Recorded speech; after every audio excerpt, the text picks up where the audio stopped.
Good evening and welcome to the July 2nd, 2026 meeting of Glendale's Charter Review Committee. All right, thank you for everybody for coming.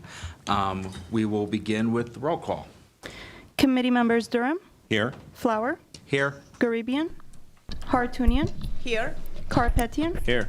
Monassarian, Here. Meek, Here. Megardician, Miller, Povolitis, Here. Smith, Here. and you. Here. All right, thank you. All right, first item after roll call is report of the recording secretary. The agenda for the July 2nd, 2026 Charter Review Committee meeting was posted on Friday, June 26, 2026, before 5:30 p.m. on the bulletin boards outside City Hall. Thank you very much. Next item is oral communications. Discussion is limited at this time to items not part of the agenda. Each speaker is allowed 3 minutes.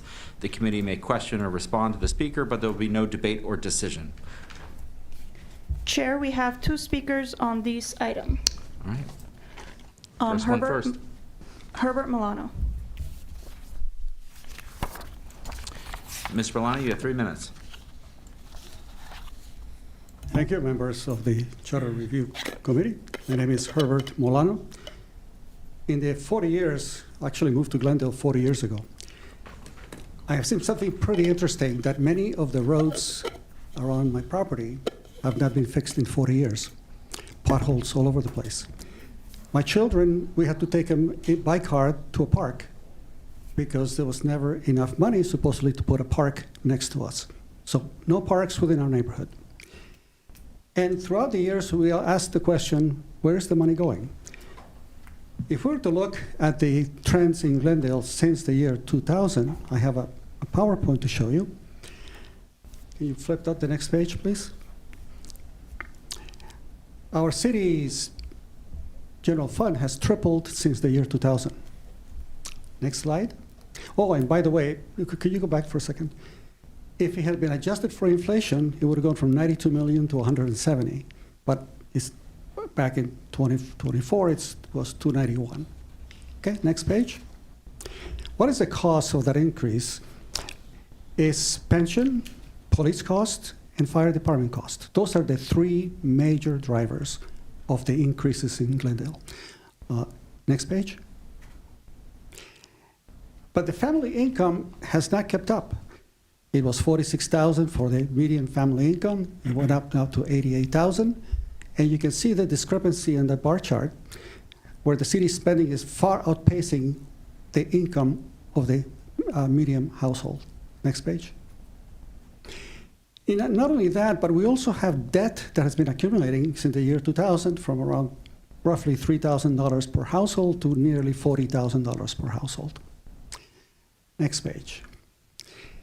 And so the way that it has occurred, as I began to see it, is that when the city needed to spend money on the infrastructure of the electrical utility, instead of putting the money into the electrical utility, the money was transferred over to the general fund to pay for all those expenses that I just mentioned.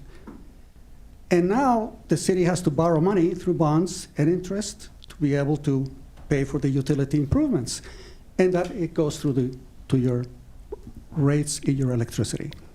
So you pay through your taxes and you pay through your utility to the general fund. It's just that it goes through those different steps.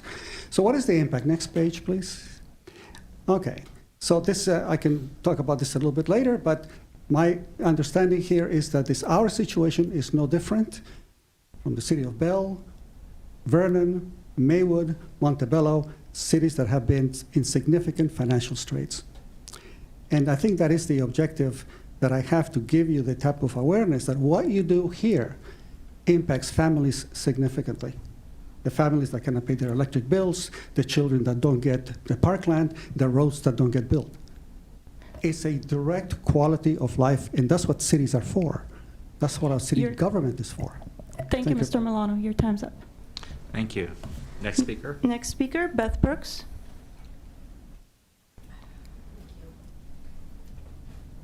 Excuse my attire. I'm not running for council anymore. I don't give a crap what I look, and I've been working at home. I have 2 things to say. The first one is, it was so disappointing to see yet again the city council vote to say, oh, we're just going to meet 3 times, even though in the ordinance it says you're supposed to meet every week. You have to just put it in the charter already. I mean, are the municipal ordinances suggestions, or are they ordinances? Because all they do is just say, oh, we're going to vote to override this ordinance. And when I've spoken to Mr. Garcia, as I have said here before, he said, well, hey, there's no legal remedy, so no court is going to take this. They can vote however they want, and the mayor decided he will just, you know, in conjunction with the city manager, will meet 3 times. This is ridiculous. For the past 6 weeks, I think they met 3 times. You know, they met 2 times 1 month. They're doing it again. So yesterday, Tuesday was, you know, basically nothing. They're not meeting again next week, so I believe you really need to take this seriously. There's a lot of city business that's supposed to happen. You know, on December 16th, they decided to agendize taking off the surplus designations for the parking lots that would allow them to be sold in downtown, in Montrose, to sold or leased for housing. That was December. You know, it is July. This is ridiculous. There is business to be taken care of. This is a serious thing. They should not be able to override ordinances with just a vote. That's crazy. And they're hired to do a job. Everybody just ran. People were spending $150,000, $400,000. If you can't do your job, don't run. If you don't want to do it, and it's not enough to be there four times a month, but you need to be on social media, on Instagram, and take selfies, and that's more important than coming to the city and doing your business, resign. I mean, this is just pathetic. Which also brings me to the fact that, okay, so they're not meeting next week. Of course, they have to recuperate. They're meeting the next week, but there is still a 460 that needs to be reported. And if they took in $250 or more in donations, they cannot sit in a discussion or take a vote that has anything to do with somebody who donated to their campaign. So this is very serious. I believe it has to be put in by the 31st of July. I don't know. Somebody told me from the city clerk's office the 14th. This is also very serious. And as you know, and I've spoken here before, I don't necessarily trust the city attorney, who has lied to me personally, nor the city manager's office, even though I really like John. So I am saying this, that you're gonna, you know, I want to see that form we need to see it. And they need to not be able to either discuss or vote on anything that has anything to do with anybody that donated to them. That's a state law, more than $250, which means that list has to be vetted. I will be doing that vetting. I don't want to be doing that vetting, but I will be doing that vetting. So I would like you to address that in some way as well. Thank you. Thank you, Thank you. Ms. Brooks. Chair, we have one caller. Okay. Mike Mohel, you're on air. Chair, we have one call. Mike Mono, you're on. Chair, we have one call. Hello, this is Mike Mullill. Hello, this is Mike Mullill. You get me? We hear you, sir. Great. Okay, great. I'd like to suggest we need to have an independent audit committee that's not accountable to the city council. Something that's independent. Mr. Mohill, just so you're aware, this time for oral communications is limited to items not part of the agenda. The issue of an independent audit commission is on the agenda. It's item 6A. If you'd like to call back in then, we'd be happy to hear your input at that time. Oh, okay. I'm a little bit, my mistake, okay? But I think you got my viewpoint anyway. Yes, we did. Okay, Hope you'll thank call you very back. much. Thank you. Thank you. Are there any more callers? No more callers. All right, thank you. Am I getting some reverb there? Is that just me? Okay. Next item on the agenda is the approval of the minutes from the meeting of June 4th. They were in the agenda packet we received in advance. Does anybody have any corrections, changes to the minutes as presented? If not, I will take a motion to approve them. I'll move to approve the minutes. Oh, before we vote on that, if anybody would like to, should invite public comment. Chair, we do have one comment. Okay. Herbert Milano.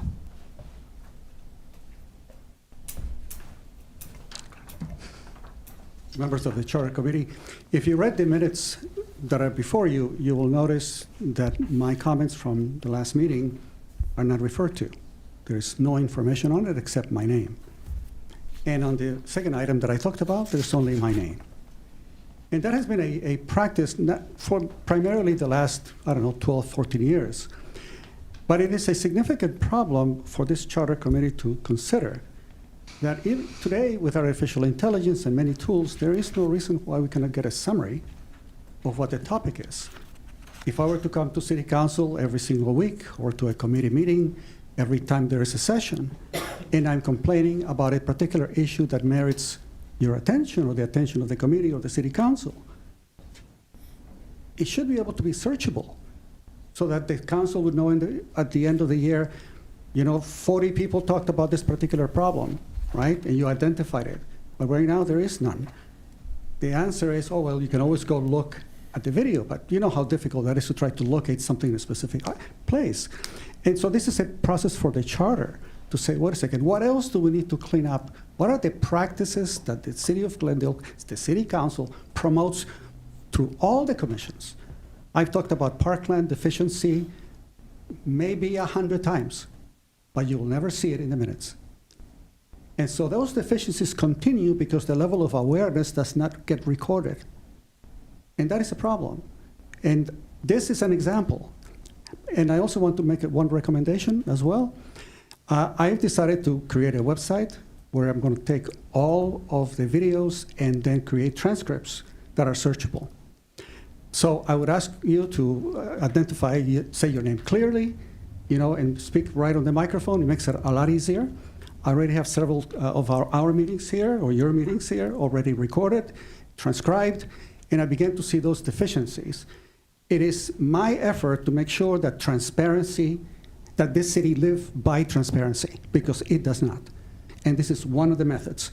Ignore the public speaker, ignore the topic, and then ignore the subject altogether, and let decades go without actually fixing the problem. Please, take a look at that problem that we have, and maybe in your future sessions you can address it. Thank you. Thank you. There's a motion from Alan, a second from Stephen Meek. All in favor, say aye. Aye. Aye. Opposed? Any abstentions? Okay, one abstention. Motion passes. Minutes approved. Takes us to staff comments. There are none, so let us move on to item 6. 6A is a continued discussion regarding the Independent Audit Commission, and there was no written report, but we have a staff report. Just wait for the presentation to come up.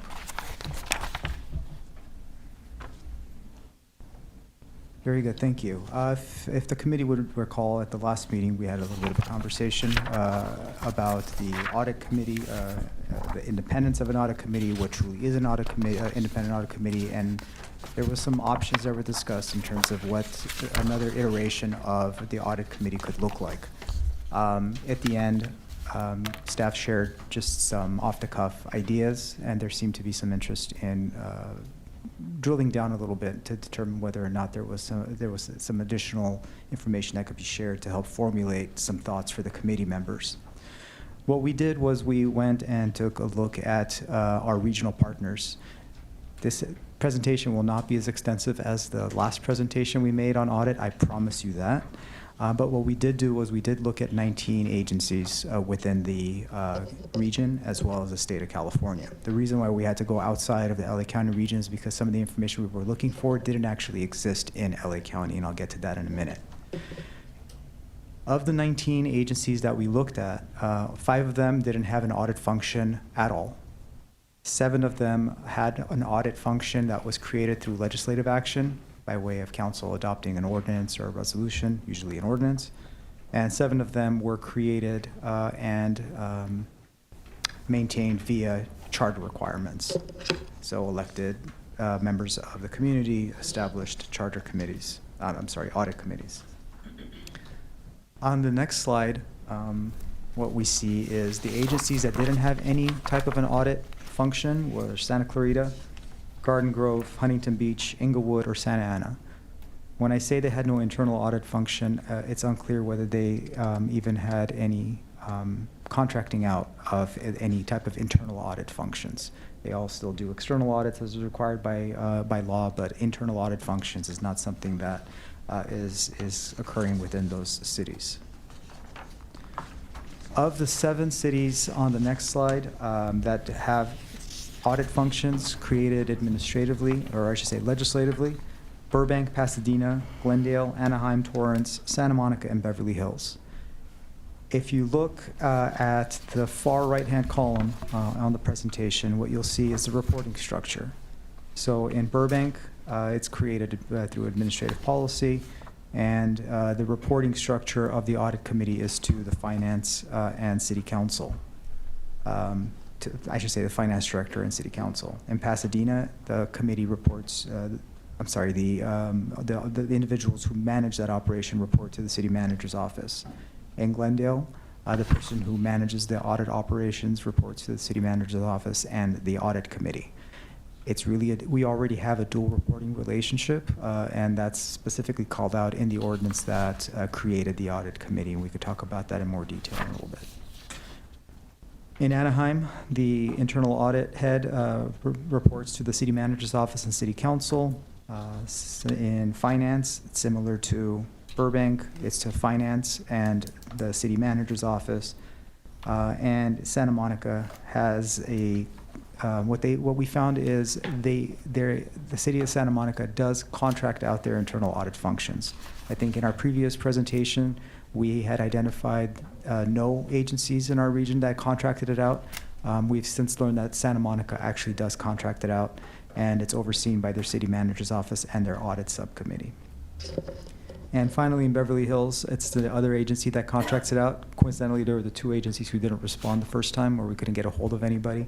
But once we did finally get a hold of somebody, Santa Monica and Beverly Hills contract out their functions. In Beverly Hills, it is out of the Finance and Audit Committee and City Council.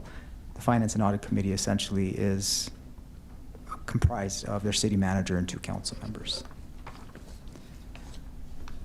Those were the agencies that have the audit function codified through some legislative action.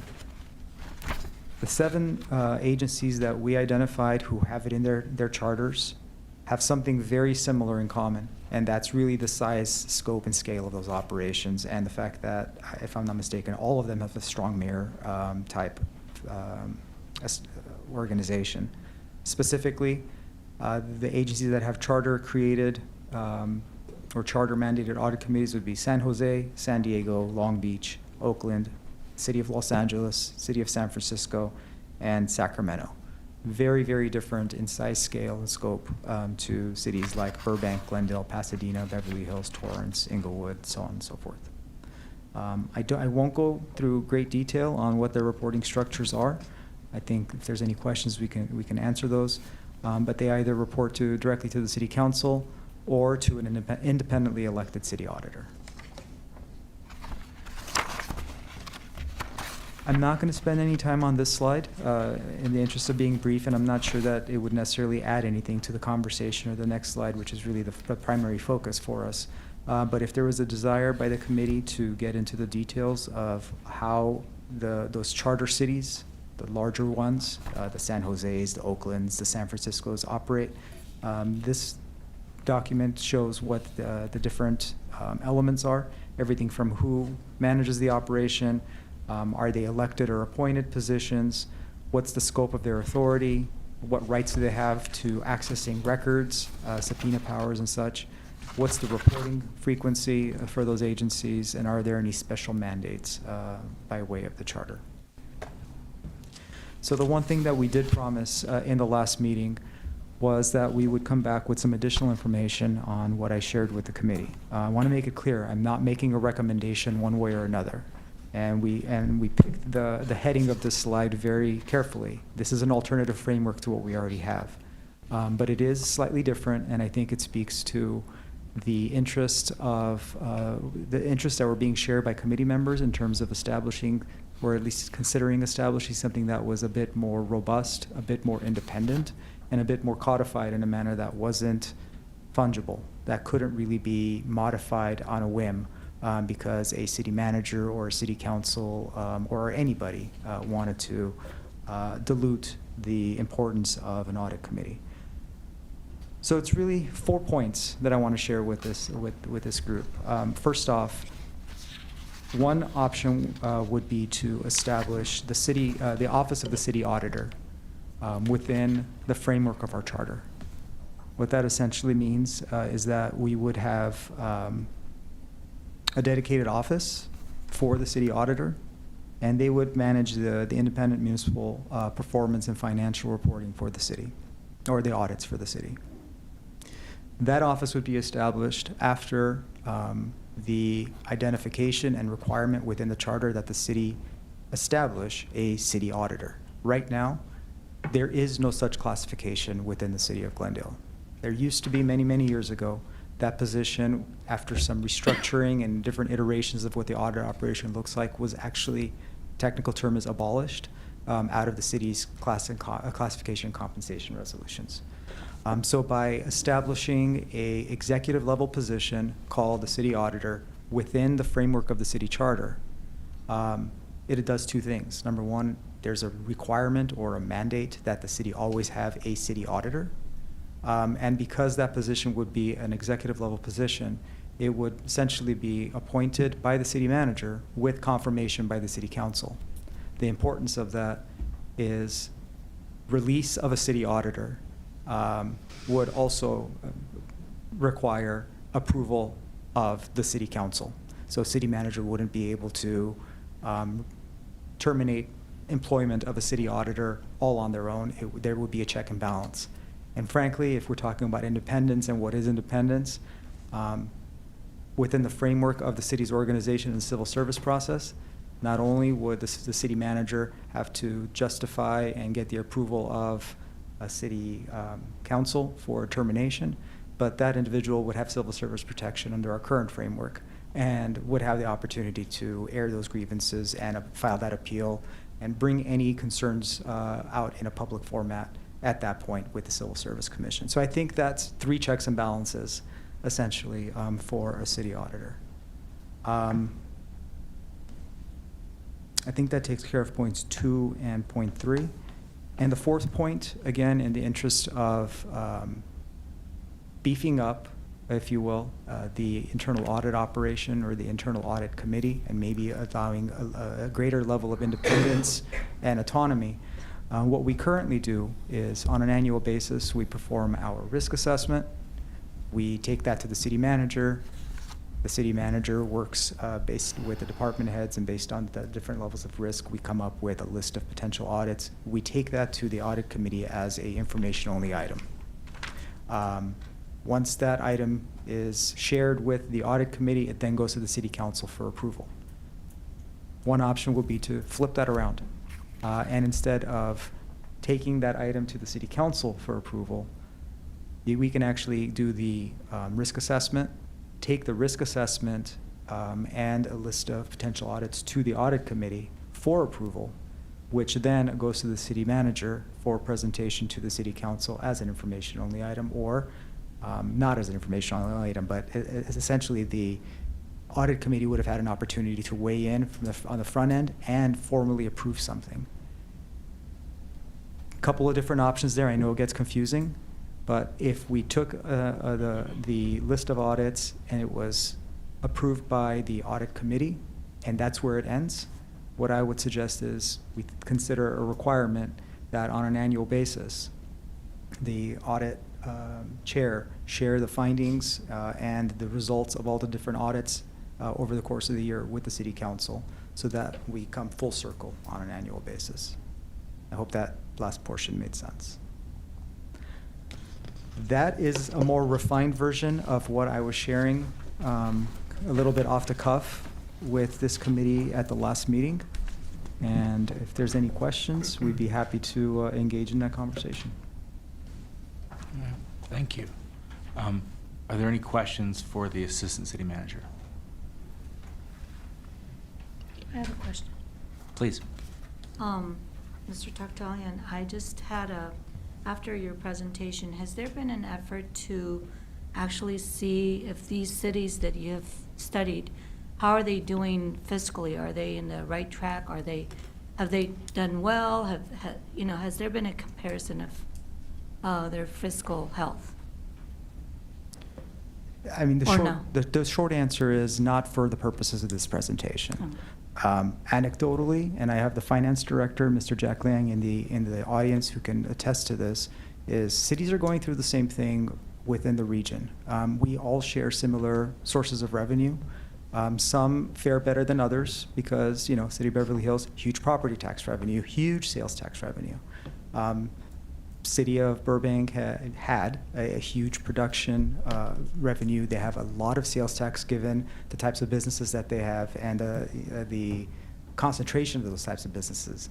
The Costco's, the Walmarts, the Empire Center, IKEA, those three alone, I don't want to say will dwarf our sales tax, but in terms of any single source of sales tax revenue, they make big differences. So I think when we think of audit, people's minds automatically go to finance. Audits are not just finance. Audits are performance. Audits are controls. And that's where I think the conversation oftentimes veers off, where it dilutes the true function of an internal audit operation. I think what I really meant is compared to the city itself, like a continuum comparison, not necessarily comparing their fiscal, health with, let's say, Glendale, but seeing how Burbank has done, seeing that they had this kind of audit, for example, throughout the years. And do you follow what my logic is? In other words, like, let's say if they've done no internal audit function, for example, Santa Clarita has not done any internal audit function identified. In the past 5 years or 10 years, how have they done? Have they gone, you see I think what I I'm understand. saying? So if I understand correctly, the question is more along the lines of, is there value in cities that have a robust internal audit operation versus those that don't? Right. In other words, the 5 of the 19 who had no function at all, how Right. did they fare against the 7 of the 19 Right. that have a legislatively created Right. one? I can tell you that just based on what I know, with respect to 4 of the 5 cities, I don't believe that they're in financial straits by any means. And I'm talking about Santa Clarita, Garden Grove, Huntington Beach, and Inglewood. Okay.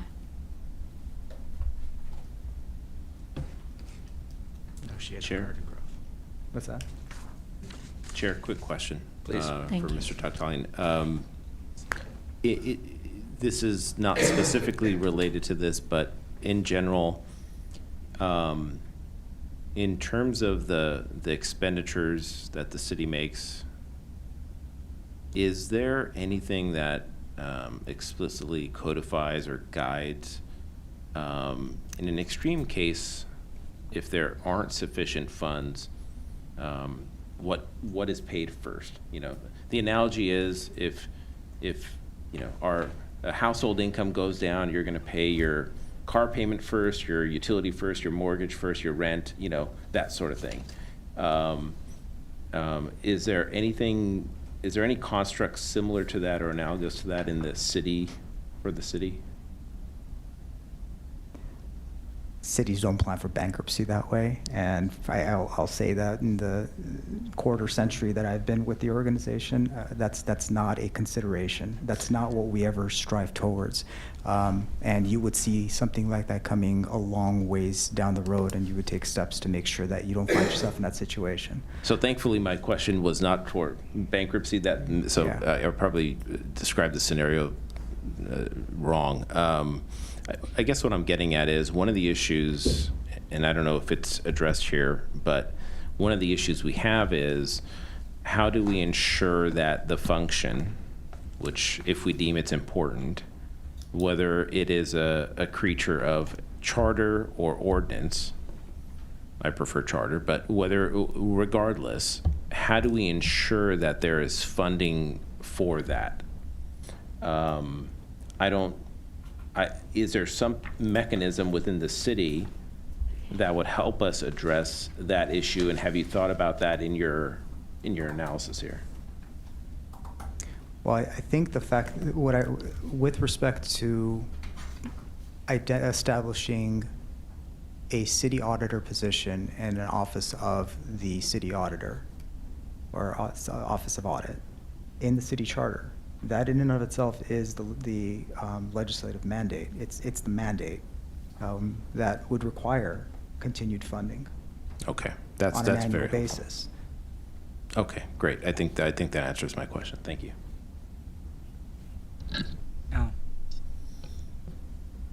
If we did add an appointed city auditor to the charter, what would the relationship or interaction between the city auditor and our audit committee be, or audit commission?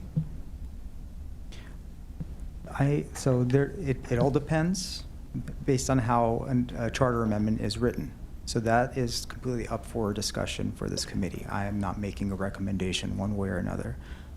What I can say now, and maybe Natalie can pull up that section of the ordinance that speaks to this, in our current ordinance, there is already a dual reporting relationship to the city manager and to the audit committee. And if you have it, maybe we can just go ahead and read that section out.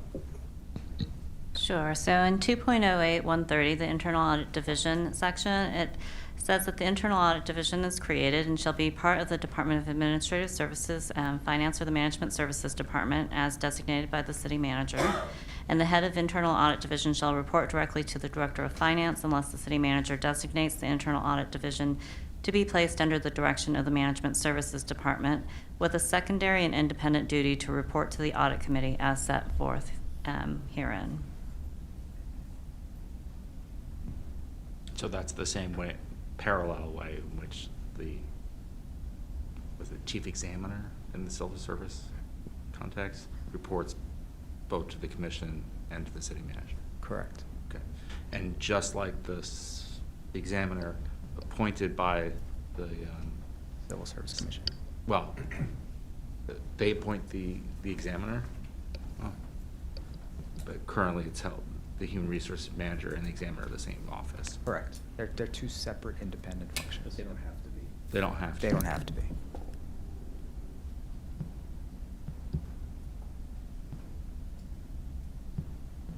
When was the last time we had a separate, like, the offices were separate, and you had an examiner who was appointed directly by the commission? I don't believe I'm not aware of one. Okay, not in living memory? Not in living perhaps. memory. Okay. Or in historical storytelling. I've Okay. not heard that. Yeah, that seems awkward to me to have that appointment be by the commission alone. Steve? Can you give me an example of a risk assessment from a department that was presented to the audit committee?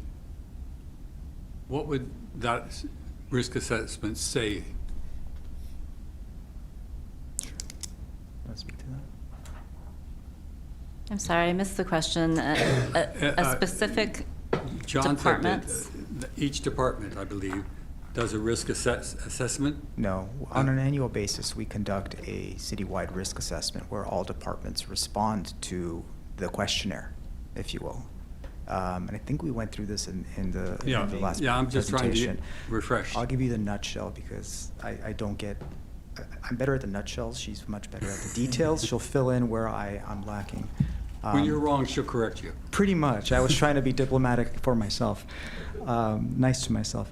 So what we'll do is we'll send out an annual questionnaire that's devised by the audit department, and that's the risk assessment. It'll have a list of questions, and it'll be devised in such a way that looks at different levels of risks, different types of risks, different areas of the operations citywide. And departments will answer questions that then objectively get assigned a score, and the ones that rise to this level are the high risk, medium risk, low risk. And that is the basis for which we will begin developing our annual work plan. Is that a nutshell way of describing it? The layperson way? So what would be a medium risk? So that would depend on the department, because Right. there are different budgets for different departments. So it's how they rate their impact and likelihood. So Parks says, oh, we've only got $2 million and we need 50 million. So the risk that would be a risk for them? Is that, I'm trying to figure out how that makes it a risk. What makes it a risk? So if their operations were dependent, if we're talking financial, the majority of their revenue comes from a single source, or a majority comes, from a single source, then that might be a high risk for them if there's the likelihood that something could impede that revenue from coming into the city. Oh, coming into the city, not it's a from the city revenue. giving it to them. It could be either way, depending on which type of risk we're looking at. Now, is there something besides a financial risk? There's the compliance risk, there's reputational risk, there's one other that I can't think. Performance Okay. risk. So That's helping me understand what the risk would be. When you just say risk, it could be a lot of things. And additionally, when we do the risk assessment, we also, on a quarterly basis, we provide the contracts and their the higher risk contracts. I think we went over this before, as far as those contracts that are getting ready to expire within a couple of years, or those ones with very low balances that will probably go out to RFP, so we can review them prior to the city renegotiating or going out for bid for another contract. Okay, thank you. You're welcome. So with this proposal, as I understand it, the actual, function of the city auditor wouldn't necessarily be changing. Correct. And so, but this would attempt to address the problem of an under-resourced city audit department at this point by enshrining the position in the charter so that it would make it at least, it could not be eliminated, and would also have a certain degree of independent standing within the city structure, organizational structure. And then tying that, would the proposal require, or would there be a problem with also enshrining the existence of the audit committee into the charter at the same time? There's no legal Okay. roadblocks to that. Yeah. I mean, it all depends on how it's structured. But functionally, do you think that there's any problem there? There is no problem there. Yeah. I don't know that there's necessarily a need to enshrine it in the charter. I Mhm. think that's really a conversation for the group to have. Understood. Well, wouldn't it be analogous to the Civil Service Commission being in the charter? Very much so. Yeah. And That's kind of what I was thinking, is it's that's where analogous we're to the lost. Civil Service Commission that theoretically, hypothetically, we would put both the commission and the auditor position into there. And then when we get a little further in the discussion, because at least as I look at it, probably enshrining some of I think the ordinance does a good job of putting what an audit commission should do, but making sure that those authorities are in the charter so that they can't be changed by ordinance, going, oh, well, you no longer have this authority, that, kind of like civil service says, here's a list of things, you must have rules that cover these things. Yeah. And so it puts a few parameters around it, without tying the hands of the people who have to make decisions. The world's changing. Yep. I don't know, maybe AI will be able to do certain functions of an audit, not all, but, maybe it will be able to sort through data where today you might need a lot of people, tomorrow you might not need as many people. It will just be done differently. And so allowing that flexibility without having to go back and change it. Yeah. It does sound like the process requires a lot of conversation, though. Yeah, and if the audit Chatbots. committee picks up the ability to approve and a more primary role of developing The reviewing risk the risk assessment. assessment and developing the audit plan, Mhm. that moves it into a little bit different than making it internal completely to city staff. Anyways. Yeah, no. That's probably down the road here, it's not really a question. So I don't want to get too far into deliberations before I make sure everybody's had a chance to ask the questions. Doesn't foreclose questions later on in the conversation, but. Alan?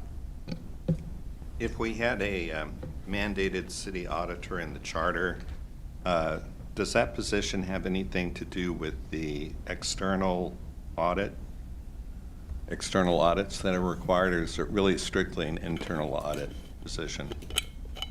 From my view, that would be strictly internal audit. The charter still requires that we go out there and perform an external audit on the financials on an annual basis. So actually, I would see that as a benefit of having somebody from the outside also looking at some of the same information. Not the same information, but similar information. Remind me, how is the external auditor chosen when we rotate auditors? We go through a request for proposal process. We do that every 5 to 6 years. State law requires that you transition out your auditor. You can stay with the same firm, but it has to be a different auditor. We haven't done that to my recollection. We've always switched over to a different firm. We take that to council for approval, as well as the audit committee. Right? And actually, I should probably defer that over to Jack, and, our finance director, if I said anything wrong or I missed a step. I'm getting thumbs up, but that's it. Thank you. Sorry, did you say the external audit is only financials, no performance, nothing, just Correct. financial? Yes. We have hired external auditors in the past to take a look at certain aspects of our operations when we felt that there was some sort of an exposure on an emergency basis. There was one instance within the last few years where one of our vendors had been compromised, and that situation potentially could have compromised us. Out of an abundance of caution, there was no loss. I'll just kind of lead with that. But out of an abundance of caution, we wanted to have a fresh, brand-new external set of eyes, take a look at our own internal controls as it related to that specific incident, because it spoke to our process and potential risks there. So we've hired external auditors to take a look at internal control type structures, but primarily that's a function that we would normally have internal audit review.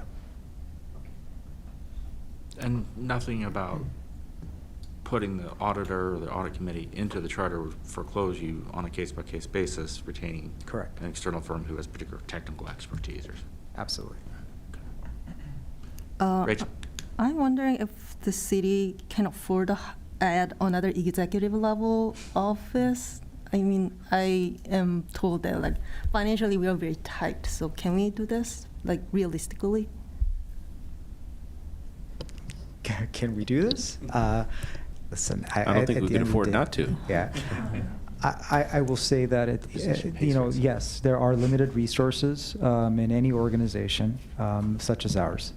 But at the end of the day, we're constantly shifting our needs and our resources in a manner that your expenditures match your resources your revenues on an annual basis. So there might be some give and take to make this happen.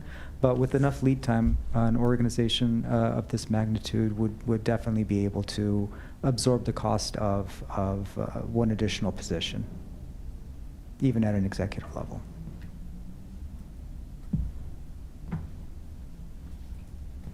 Right. If there's no other questions for the moment, I'll open up for public comment, and then we'll come back and talk about it some more. Are there any speakers for this item? We have 2 speakers for this item. First speaker, Herbert Milano. Okay. Mr. Milano, you have 3 minutes.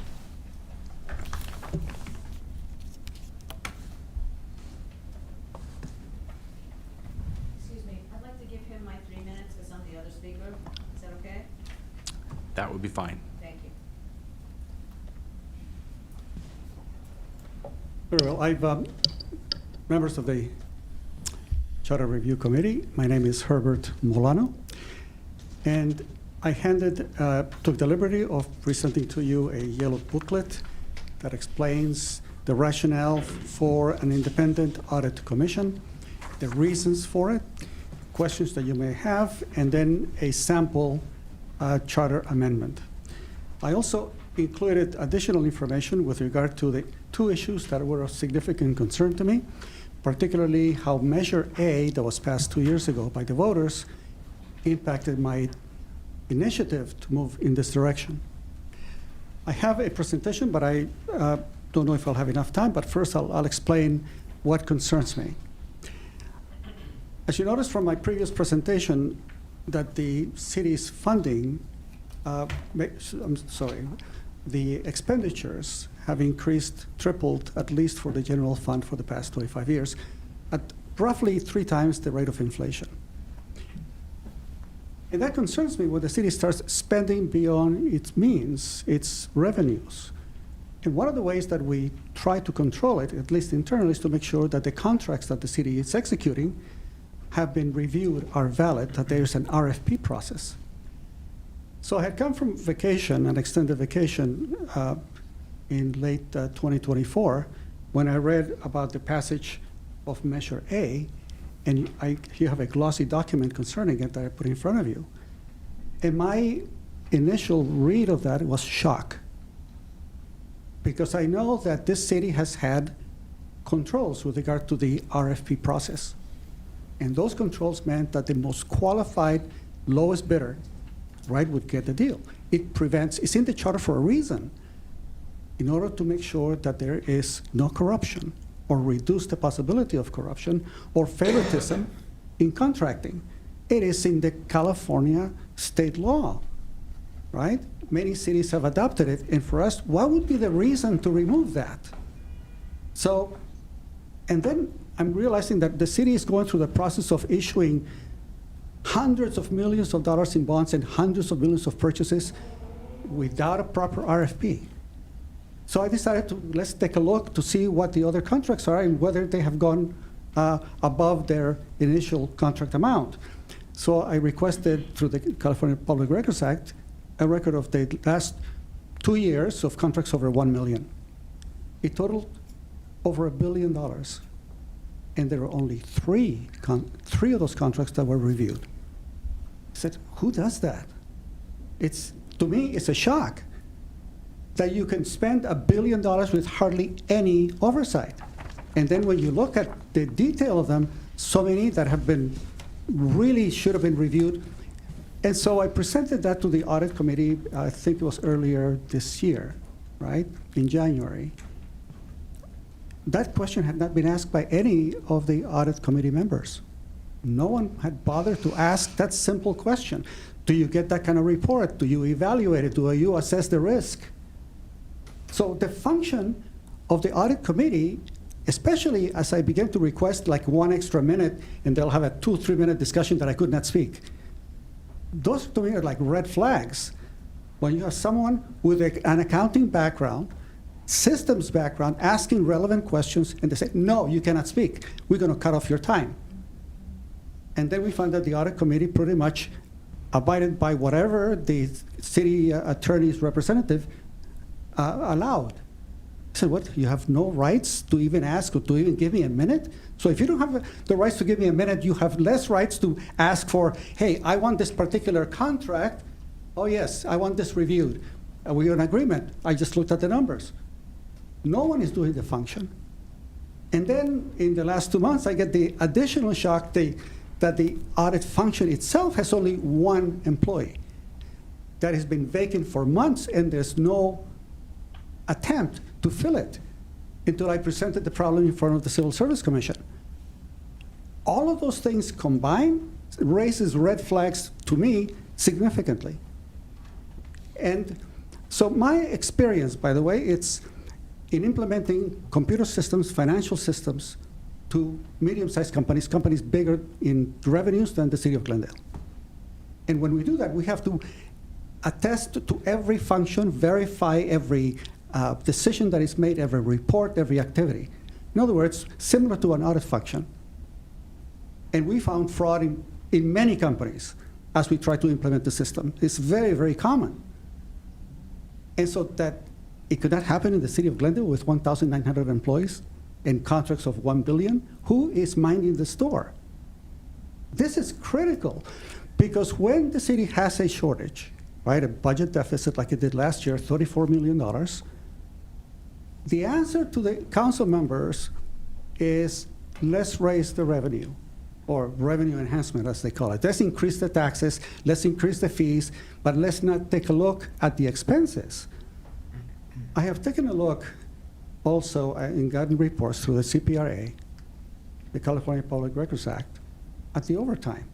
when I saw in the budget a 28% increase in overtime, at the same time that you have a budget shortfall of 34 million, these are basic accounting concepts that sort of like should stand out, grab you by the Thank you, neck, Mr. says, Milano. look at me. Thank you, Mr. Milano. Your time's up. Thank you. Are my 6 minutes gone? They're up. Thank you, sir. Thank you. Can I respond to a couple of things? Briefly. I'll try to do this extremely briefly.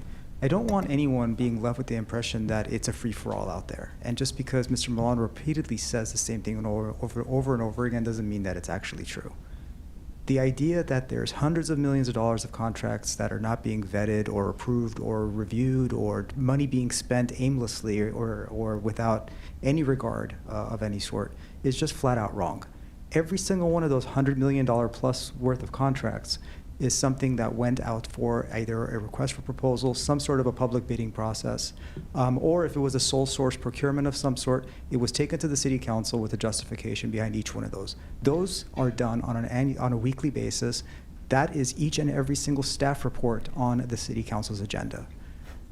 The question there becomes, if you end up with a $20 million contract, are you spending within your means, or are you overspending on your contract, what you were authorized?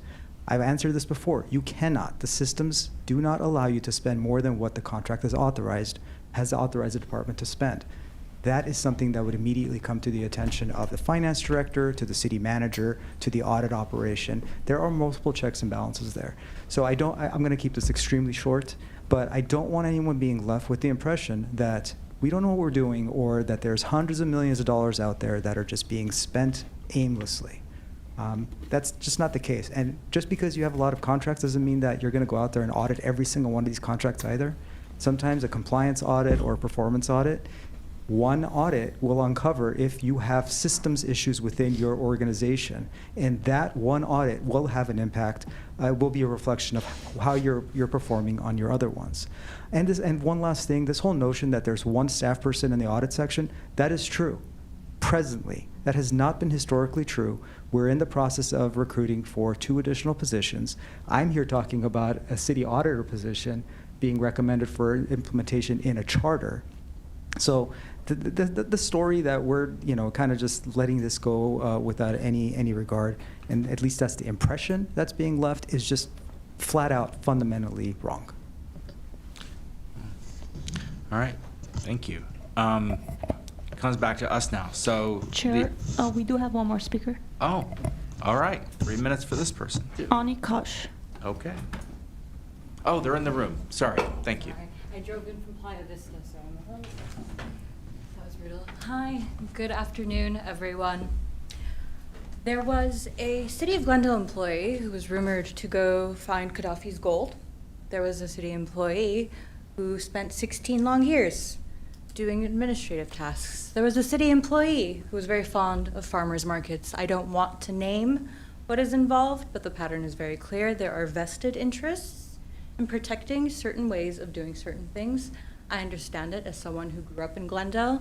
I also am a fan of protecting certain parts of who we are. But what happened in these 3 instances resulted in a probe and prosecution by the Department of Justice, because for over a decade, each of these individuals was able to take advantage of the fact that there were not rigorous controls, there was not transparency, there was not XYZ. I'm not interested in litigating the past. What I am here to tell you is that I have deep concerns about transparency and independence.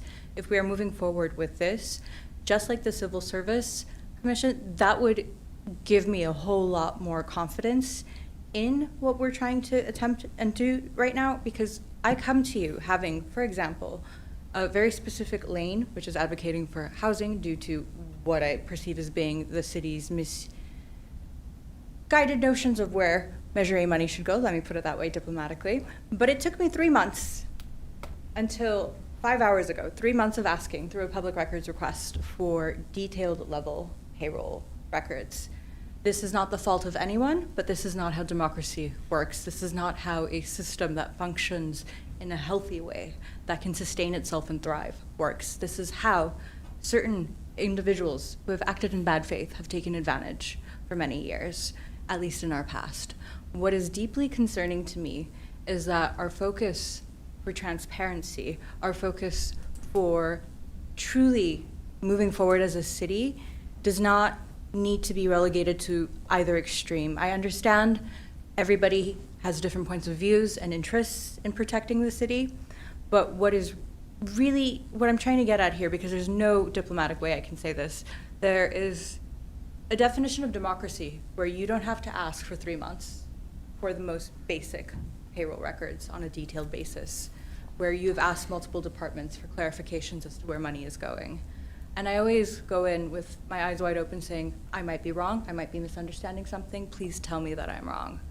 But when I am thinking about my experiences, the lack of transparency, the fiscal binds we are told that we are in versus things like passing a pay increase in the last resolution for ourselves, I have to wonder, whose interest in this community are we prioritizing?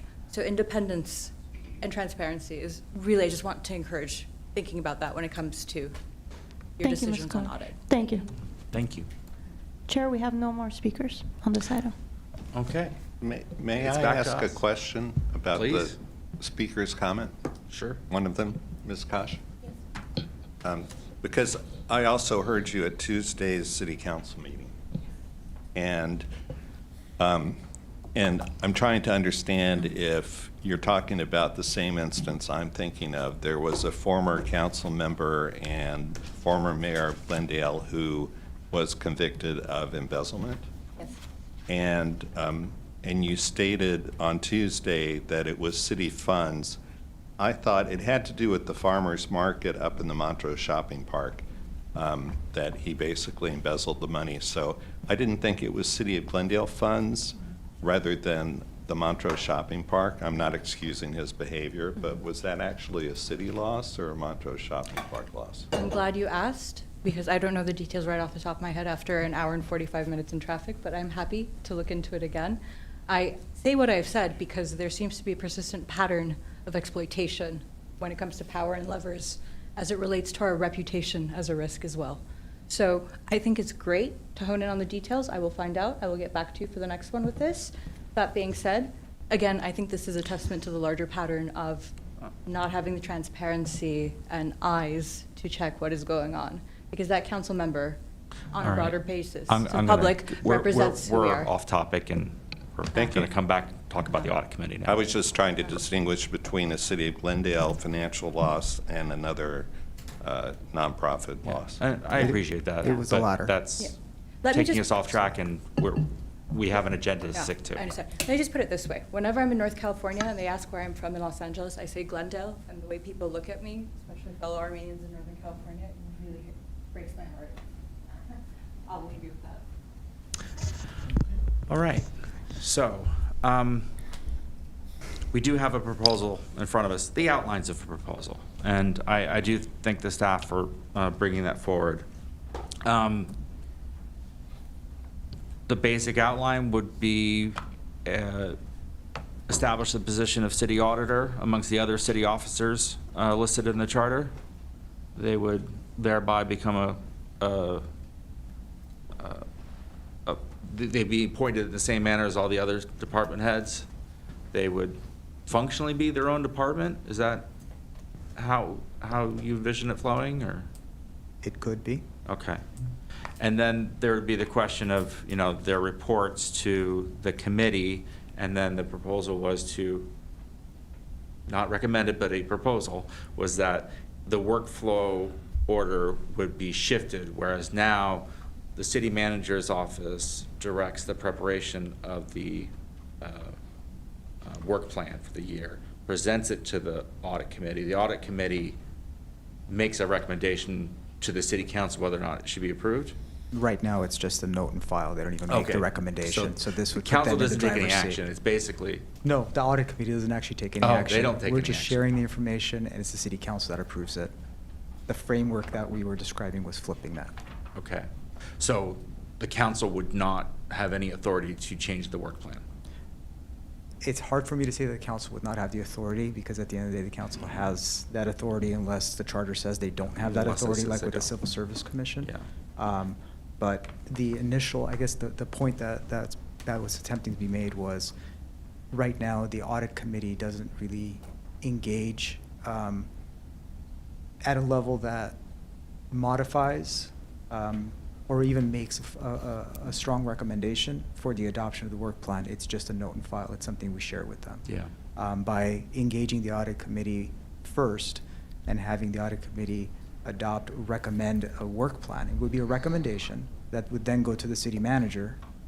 The city manager would have, again, their own opportunity to, propose maybe changes to that work plan. But by the time it gets to the city council's final approval of the work Right. plan, the question would be, was there a difference between what the audit committee approved and what the city manager modified? And that's, at that point, we would have to share that, and the city council would basically say, go with the modified version, go with the original. So that, I mean, not so different from when the planning commission has to make a recommendation on a general plan amendment or a zone change. It's a public recommendation, it's there on the record, and the council can do what it wants, but there's a certain inertia when sets in, when another body has already made a recommendation on it. So are we underway? Oh, yeah. Okay, This so is it.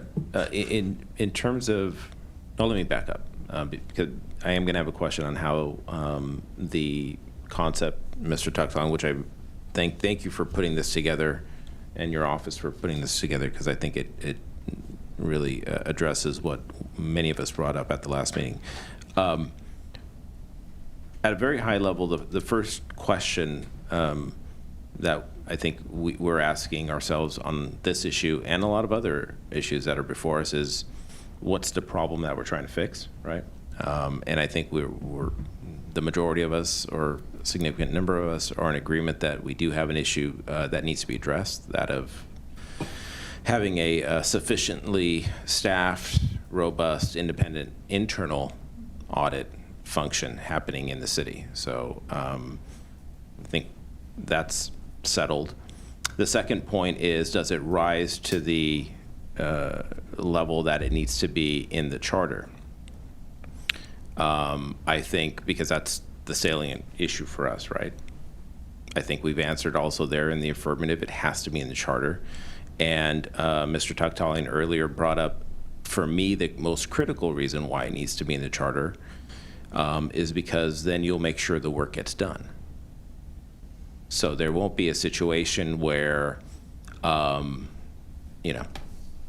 don't have enough money, we got to cut the staff, we got to cut the position. Never mind that position will pay for itself, 10 times over. That logic can be suspended conveniently.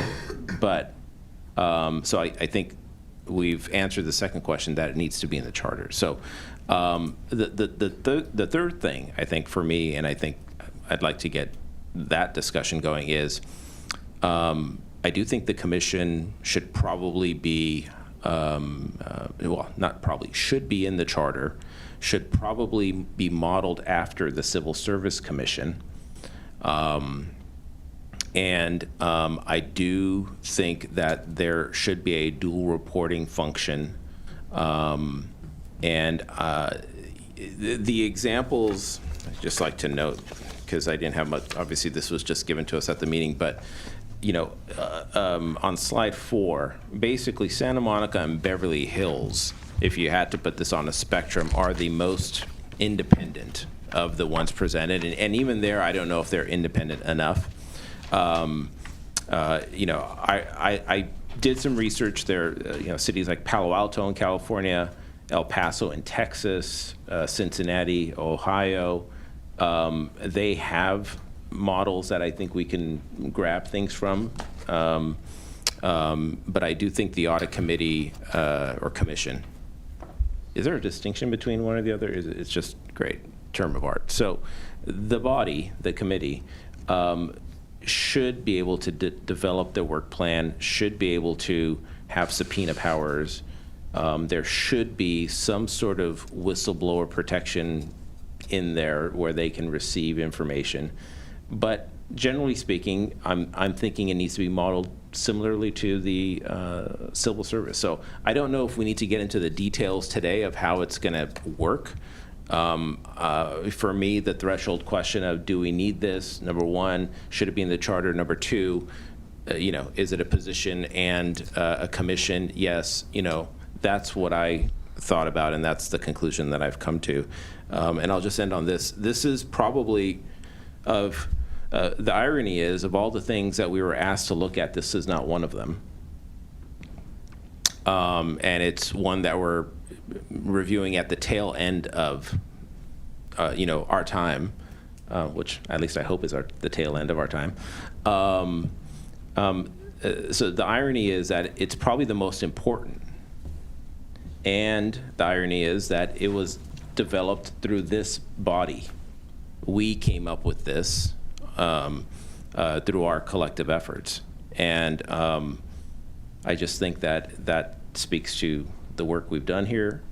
And I think this will probably be the most substantive thing that comes out of our discussions.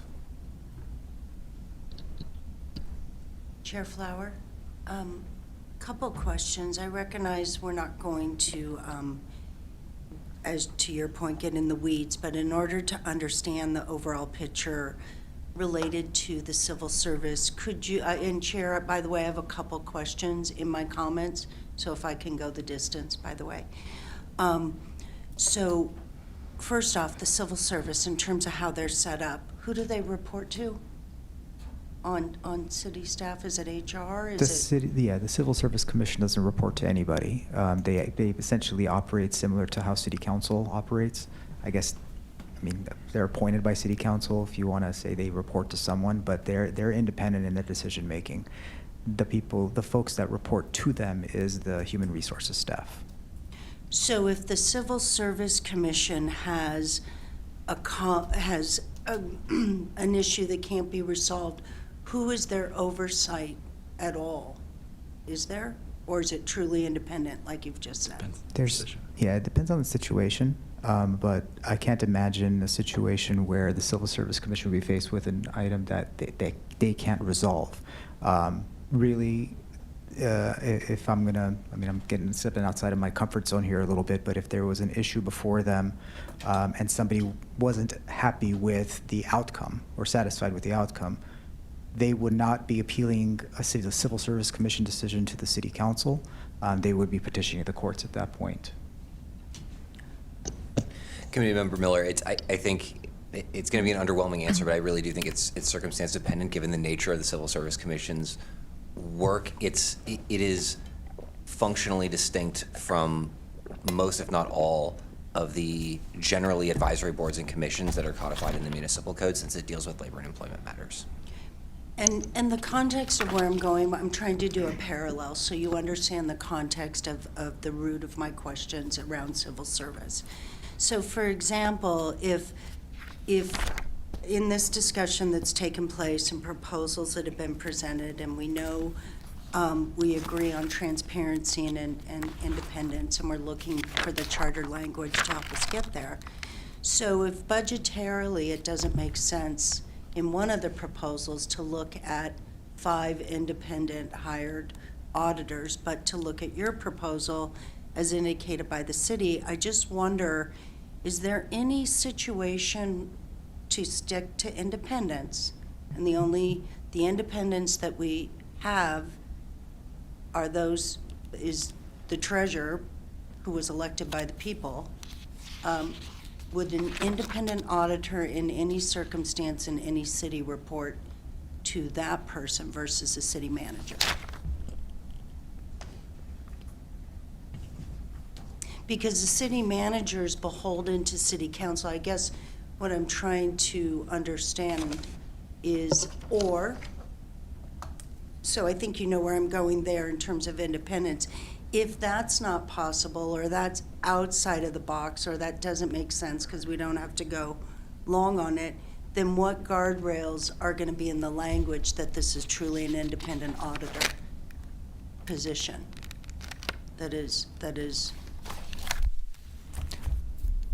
So I'm really not sure how to answer that question, because I think the committee itself had a very difficult time at the last meeting coming to agreeing on a definition of independent to begin with.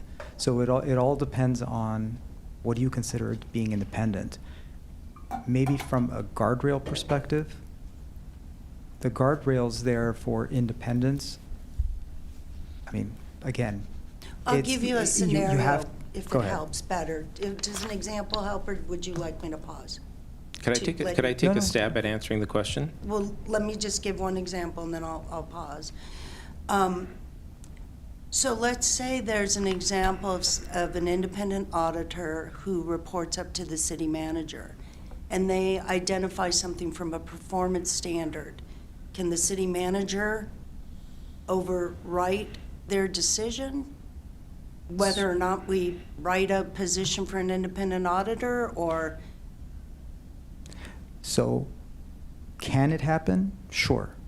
The consequences of that happening, there's consequences. Okay. Because of the dual reporting structure to the audit committee, there is another avenue. B, at that point, if it's a serious issue, there's whistleblower protections for the internal auditor to begin with. So there's two levels of protections there. And I'll take it one step further. If there was an issue where, let's just assume, worst case scenario, in an agency far, far away, you had a city audit committee and a city manager and a city council who were all in cahoots somehow, and nobody was listening to the independent auditor. The independent auditor in our city would have two additional options. Well, three, really. You can go through the Civil Service Commission, you can go and the HR director, you can go through the city's city attorney, or you can take it straight to the district attorney's office, Public Integrity Division, if it's something that warrants that level. So I guess in terms of safeguards, that's why it's so difficult for me to answer that question in a yes or a no. It's all dependent. I think you just gave them. Okay, great. Thank you for I'll going stop the there. distance. I think you just gave them.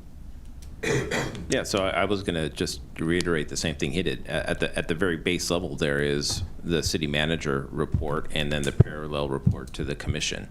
So those are the two primary avenues which help foster independence, not to mention the civil service protection, not to mention all the other avenues that were mentioned by Mr. Tucktalian. Plus, if the city manager attempts to squash something that the city auditor was bringing forward, and the city auditor's department head level appointment at that Exactly, point, yeah. they can't be fired unless the city council agrees. Yeah. So, and at a certain point, look, if everybody's in on it, we're kind of screwed.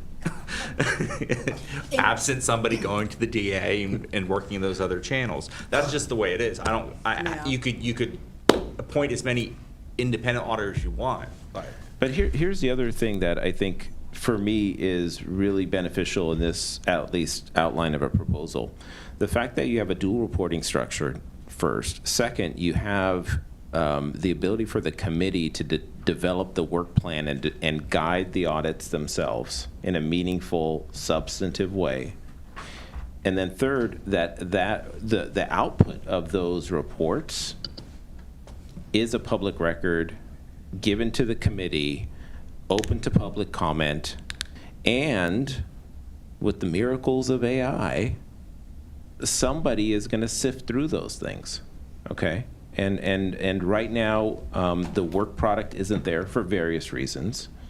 And that doesn't give the public the opportunity to take a look at it. So I think this is absolutely a step in the right direction. And like I said, it's probably the most important thing we're going to be doing here. And I just want to follow up and make sure you know, Mr. Tucktaglia, my questions are always process related. It could have been, I could have chosen city council. It's not personal related.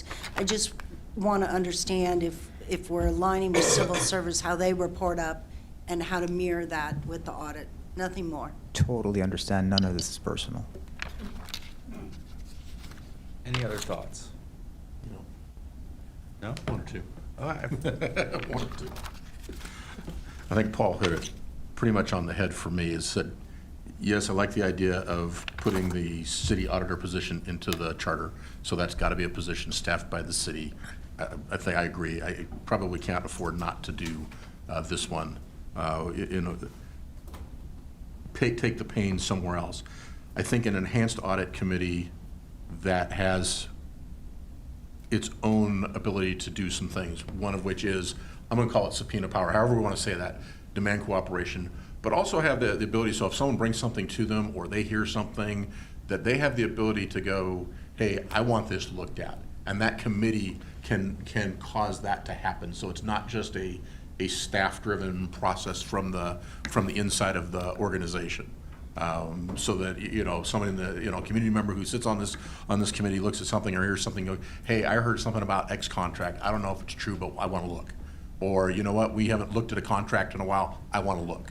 And so that they can put that in the work plan. I'm actually good leaving the audit committee as the final approval of the audit work plan, and not necessarily having to take that back through council just to kind of give them the little bit of it. But I think enshrining some of that independence, if you will, or the ability to do those actions on their own, independent of a city manager, independent of city staff, and basically independent of city council, I think is there. So I think some of those just need to be enshrined parallel to civil service, where it's like, you know what, they got to meet a minimum number of times a year. They have the ability to, to do audits. They have the ability to approve the work plan, and review all of that. As I said, I think our city ordinance, the pieces in there are there. It's just a matter of where we put it, and a matter of giving the audit committee or commission, whatever we end up calling it, the ability to do that, and give the audit committee, much like civil service, the ability to develop its own rules, within those parameters.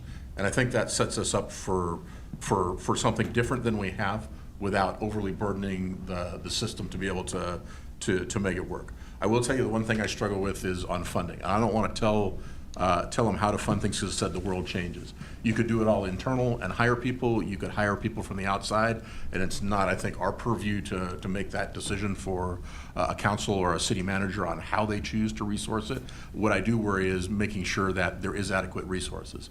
And I'm not a fan of putting a minimum into the charter. Maybe somebody else has an idea. That would be like, to me, it's like going, I'll go back to my prior life and going, gee, I'd like to you have to have a minimum of X number of officers per 1,000. Well, the world changes. Technology changes. The way you do things changes. And that may not be the way it is, 10 years from now or 5 years from now. And so, but I am still struggling with going, hey, how do we put a work plan together and then make sure that there is enough sunshine on it? And process you described might be sufficient. I'm just mulling it over. Sufficient that is like going, someone says, hey, we need to conduct 25 audits, picking a number out at random. And you look at the funding and go, we've only got funding for 2. That doesn't accomplish what we want to accomplish. So making there some sunshine going, hey, this is the audit plan that's approved. We need to be able to make that happen. So with that, that's where I'm at. Raises a good question. If I we give the answer. audit committee the role of approving the work plan, but they don't have control over the budget necessary to exercise a work plan, I mean, how does that wash out in the budget process now? Because is the preparation of the plan constrained by the budget, or does the budget constrain what out of the plan can be accomplished? Honestly, I can very quickly say we really keep the two very separate. We don't develop the plan based on what our budget is. It's truly based on the risk. And there may be more or less audits on an annual basis, not based on the budget itself, but just based on what the needs are. If there was a situation where we needed additional funding for something, we would be making the pitch for a service level adjustment in the following year's budget. Okay. So. And maybe I'm answering my own question. Maybe that falls to the audit committee members, that if they look at something and see it and go, here's what we need to accomplish, and there's not funding for it, they get the bully pulpit to I agree. I mean, to make the pitch. I mean, there's not a perfect answer to this. They're responsible for the plan. They're responsible Right, for the yeah. plan, not for funding it. But if somebody comes in and says, hey, we can't afford this or that, then they get a chance to kind of go back and look at their plan and go, should we make a modification, or no, we think this is important enough, and you make your case to increase the budget. Or the analogy is if another city department was cut in half, just theoretically, and it completely could not provide enough fire response or police response, either the community would say something, or the people actually performing the work would say, we're working in unsafe. Or so in this case, somebody on the committee, their job should be to say, we're not getting the work done that needs to get done. Right now, I don't think it's set up to foster that. I would concur. But I think this change might set a different dynamic. The dynamic has to change, yeah. I mean, there's already a requirement that the audit committee report its actions to the city council at least once annually with such recommendations as the audit committee may deem appropriate. You could easily insert something in there that requires the annual report to include a recommendation regarding, you know, the budgetary needs of this, the city auditor in order to complete. But just work. You already have to do the report. Your report has to include this, and so that works. somebody's got to make that call. Yeah. That gets us forward. Yep. That was a minimum, right, of once a year. They could do more than that if Well, they the chose. budget's once a year, so. So unless if we go to a something came two-year up, they budget. could say, we need to talk. What's that? If something came up, they can say, we need to talk to you. They can, yeah, they can do that anytime. I Anytime. suppose, yeah. That's in place today. I'll just add to this. I believe I've announced it before, but in transparency, I am on the Audit Commission. So all I will weigh in to say to you is the suggestion to your last comment, Mr. Carpetin, and Mr. Povolitis. It would give the Audit Commission more authority by which to make decisions, which would be helpful.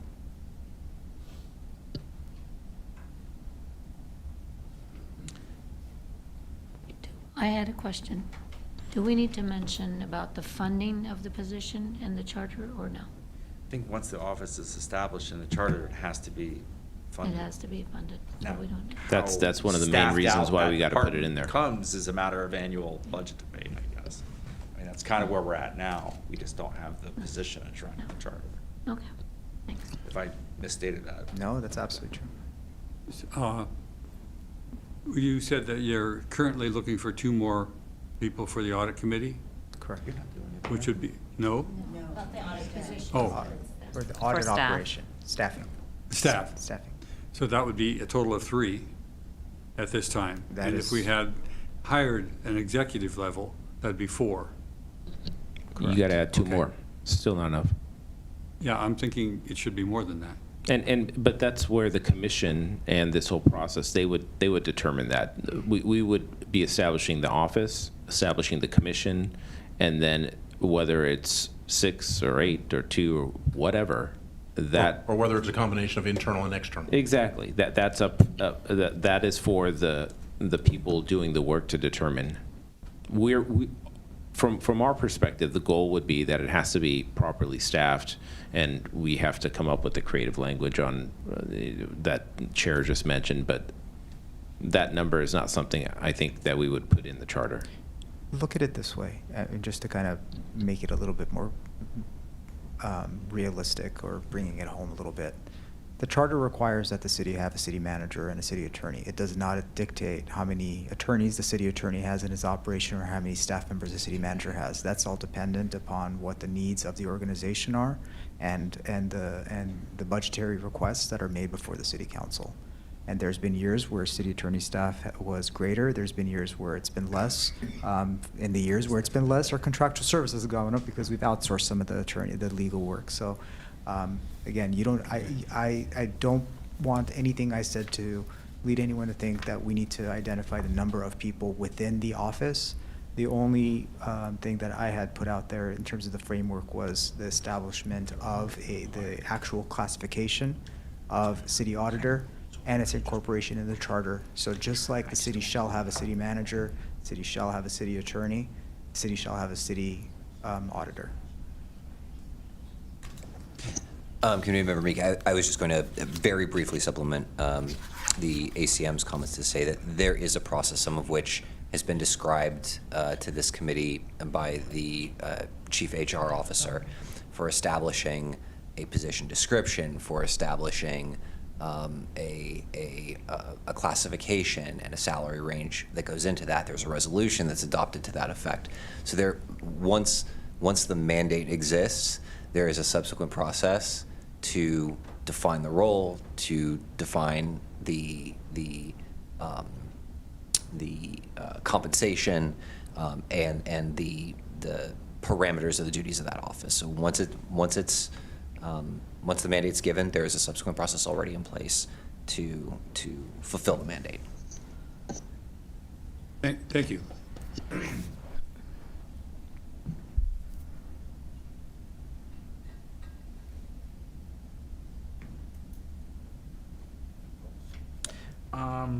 talk amongst yourselves. I'm making some notes. I'm trying to think through with a pen.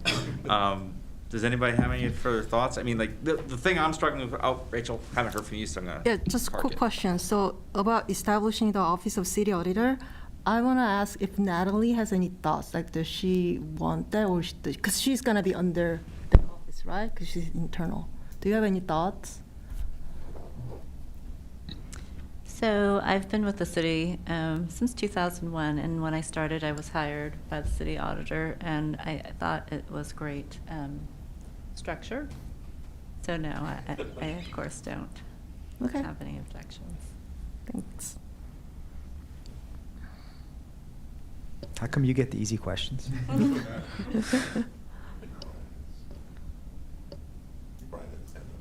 Oh, I'll just add my thoughts while you thanks, Vice Chair. I agree a lot with what Paul said. I think it's very important, and it's great that we brought this up. I just want to give a shout out to the public, because I think for me at least a big reason of why this came to the agenda is the repeated comments each month of the importance of this and all the work that Herbert Milano put together. I just think it really helps the process.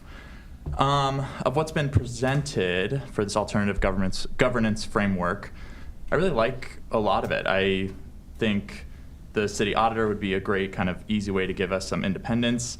I will say I think I differ a little bit that I might push for it to be directly elected. It just seems weird to have a directly elected treasurer and city clerk, and for this one position that's really based on autonomy to then have it appointed by the city council seems to create some of that. Is that a motion for reconsideration? Yeah. I'm just kidding. Oh, no, not on those.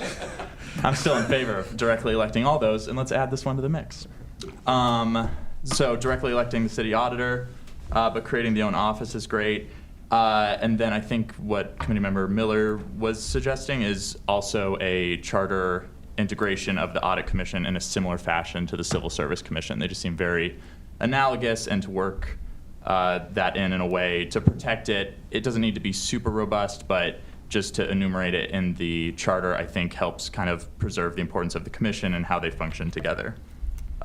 So those two charter call-outs, establishing the city auditor, we can debate directly elected or not, but then establishing the audit commission in the charter as well.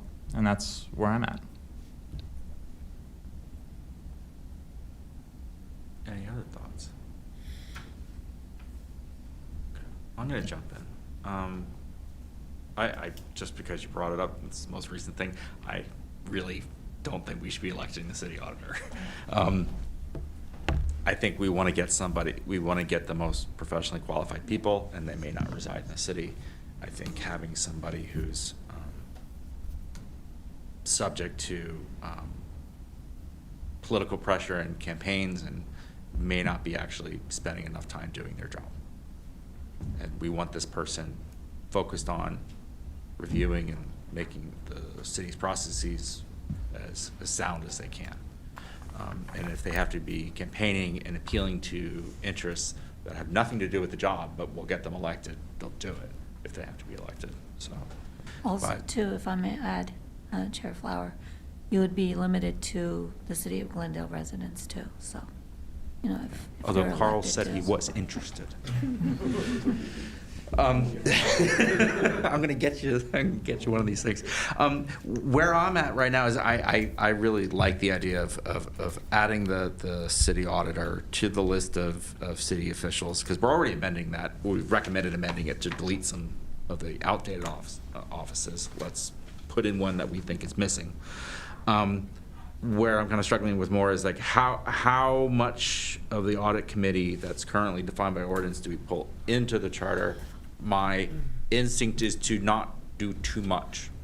Let's establish that there's an audit committee and that they have a few core duties, but the council shall provide otherwise for the number, their schedule, their meetings, their appointment, their removal, all of that, as is currently already in the ordinance. But there's a few key things that I think should be included in the charter. One is that they do have as one of their core duties the approval of the annual work plan. I think Carl's correct that they do need to have some sort of independent authority to call forth for information and not get stymied by, say, an incalcitrant city manager who hypothetically might exist. There is language already in the code to that effect, saying basically requiring all city department heads, employees, and such to comply with the audit committee. I think bringing that into the charter would be prudent. I might even extend that to the city auditor. Like the city auditor, you know, it's kind of part and parcel, you know, because they're the person who's going to be day to day, you know, actually trying to get the information. But would like to see language to that effect. Those are my, like, again, not overdoing it, not pulling the whole charter structure in there, or the whole ordinance structure into the charter. Let's not do too much violence to the charter. I think less can be more. We're trying to, you know, use a bit of a scalpel here to say, look, we think that this office is important enough, it should be in the charter. That's the message we're sending. And that to ensure that they're proper functioning, they will have the support and oversight of the audit committee per the charter. That they have in the charter, the committee, an assigned role of establishing what that internal review process will be on a year-to-year basis. I think that would be a nice way of establishing, at least conveying, the importance of this function as this body sees it. And I think as the public has told us that they see it, without trying to do some sort of Rube Goldberg system of outside appointments to establish a nominally independent, but yet potentially fairly ineffective body. I think that this is a potentially fairly elegant, I won't say solution because we don't know how it'll work out, but it's an elegant attempt to address, I think, the concerns. That's where I land. I'm agreeing about the work plan. They should develop their own work plan that I think should stay with the auditing. It doesn't have to be approved by the city council. I believe we already have a whistleblower in the charter now. Is that correct? If not, we need to have that. All employees in the state of California have whistleblower That's protection. what I thought. And the subpoena power, I guess I like the term just because it makes people think, hey, we have the power to do it. It doesn't mean they're going to use it very often. I think they'd have to be forced into using it because usually everybody cooperates. If not, somebody else, whether it be a city manager or somebody else, said, listen, why aren't you giving them the information they need? Well, then the audit committee reports them to the Civil Service Commission. Okay, see? But I think just having it in there gives them the impression of power and independence. I guess my response to that is I would like this city attorney's office to weigh in on, you know, the validity of giving them a subpoena power, the problems with perhaps exercising it. But you don't have to give that now. You can. Yeah, it's something that we're happy to provide additional information on as the committee finalizes its ultimate recommendations. I will note, obviously, that the charter provision as it relates to civil service, I do think it does use the term Does it? It subpoena. does use that term, yeah. The ordinance that establishes the audit committee, I believe, speaks to cooperation of staff in assisting the committee to discharge its duties. That is the baseline expectation. I think for any body that's going to be serving the direction given by the city council. How that's ultimately materialized, I'm happy to bring back additional information as the committee hones in on its final recommendation. Chair, if I could just add, since we're on the topic, I don't want to underscore enough, or lightly, I should say. The committee needs to have the subpoena power. I use that word because that's what's in the civil service charter provision. They need to have the ability to ask for their entire job. It's in their description, is to audit. Unless you receive materials, there's nothing to audit. So it's essential. It's I don't disagree that Yeah, they yeah, need to so- be able to get the information. The question is, what is the best mechanism or the legal mechanism Well, that you I can don't- use to get that information? And whatever legal mechanism ensures that that can functionally happen is. Subpoenas? Granting unrestricted access. All right. Well, I think you get the gist of what we would like to make sure ends up in the charter amongst the powers of the audit committee is the ability to command the information that they need. Right, and the reason I was raising my hand, and maybe I can address this issue of subpoena, if it's not the word subpoena, that opportunity already exists for the audit function today under the existing ordinance, under section 2.08.130E. I mean, in a nutshell, that section grants unrestricted access to facilities, systems, data, employees, vendors, and contract records to the audit staff, as well as, by extension, the audit committee. So if it's not subpoena powers, Well, it's different by, I mean, by staff primarily, but I don't think it's explicit by the committee. Just to make it clear, again, it has to be clear that the committee can request that materials be provided. Now, if it's Actually require. Yeah, require, thank you. And whether I don't think we need to do a comparative analysis of the ordinance to what we want. I think we just need to see something drafted that addresses what we're talking about. And the only other request I'd have is, this is important enough where we're going to need time on the committee to review it and mark it up prior to the next meeting. So, and then obviously, to the extent that it can be made public so that the public can review it as well, is important. One other comment I would have in circling back to Committee Member Meek's comment and Chair Flowers' comment/question. What we may be talking about are different mechanisms to effectuate the same objective. That is that the body have, and what I mean by that is that a subpoena is, when you think of a subpoena, it's directed to a third party to compel the production of documents or individuals. That, in my mind, is distinct from staff which serve under the body. You wouldn't functionally think of serving a subpoena to yourself, to the same agency. So there may be different mechanisms to compel production, but I'm hearing what the committee's saying. So I'm going to think out loud, but what if you want documents from a vendor or a contractor, somebody from the outside, not from city staff, but you need testimony. But in addition to that, let me ask you then, what's your interpretation? That's right.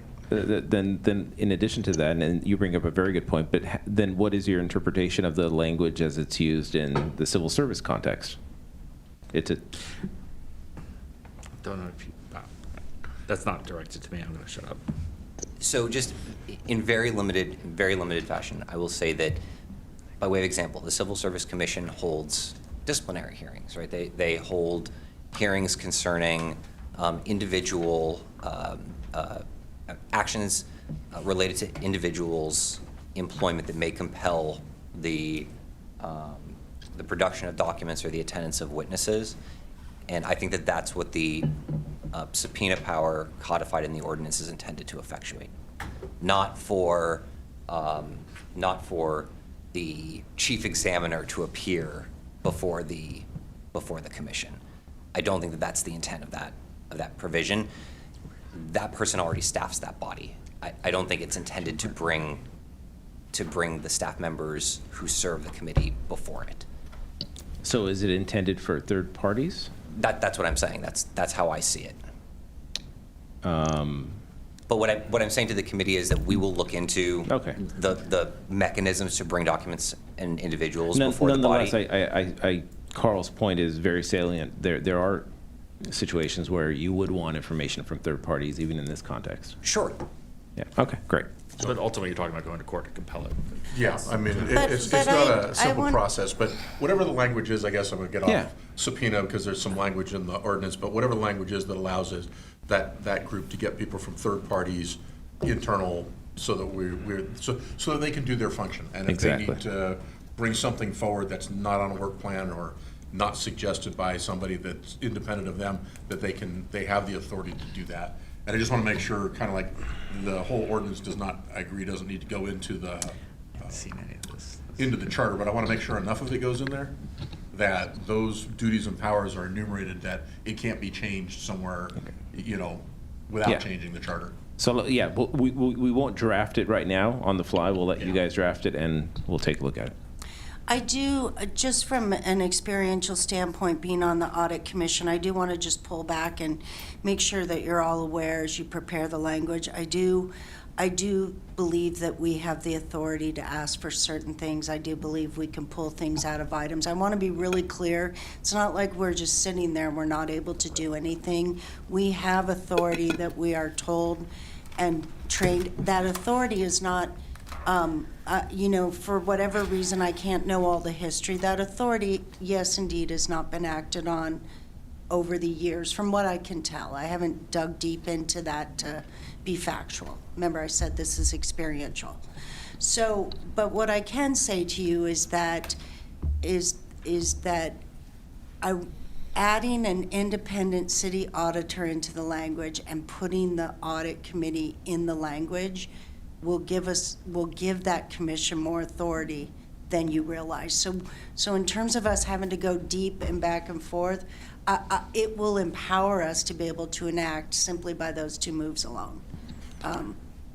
You can take it or leave it, but that's my best experience in Chair? the year I've been on it.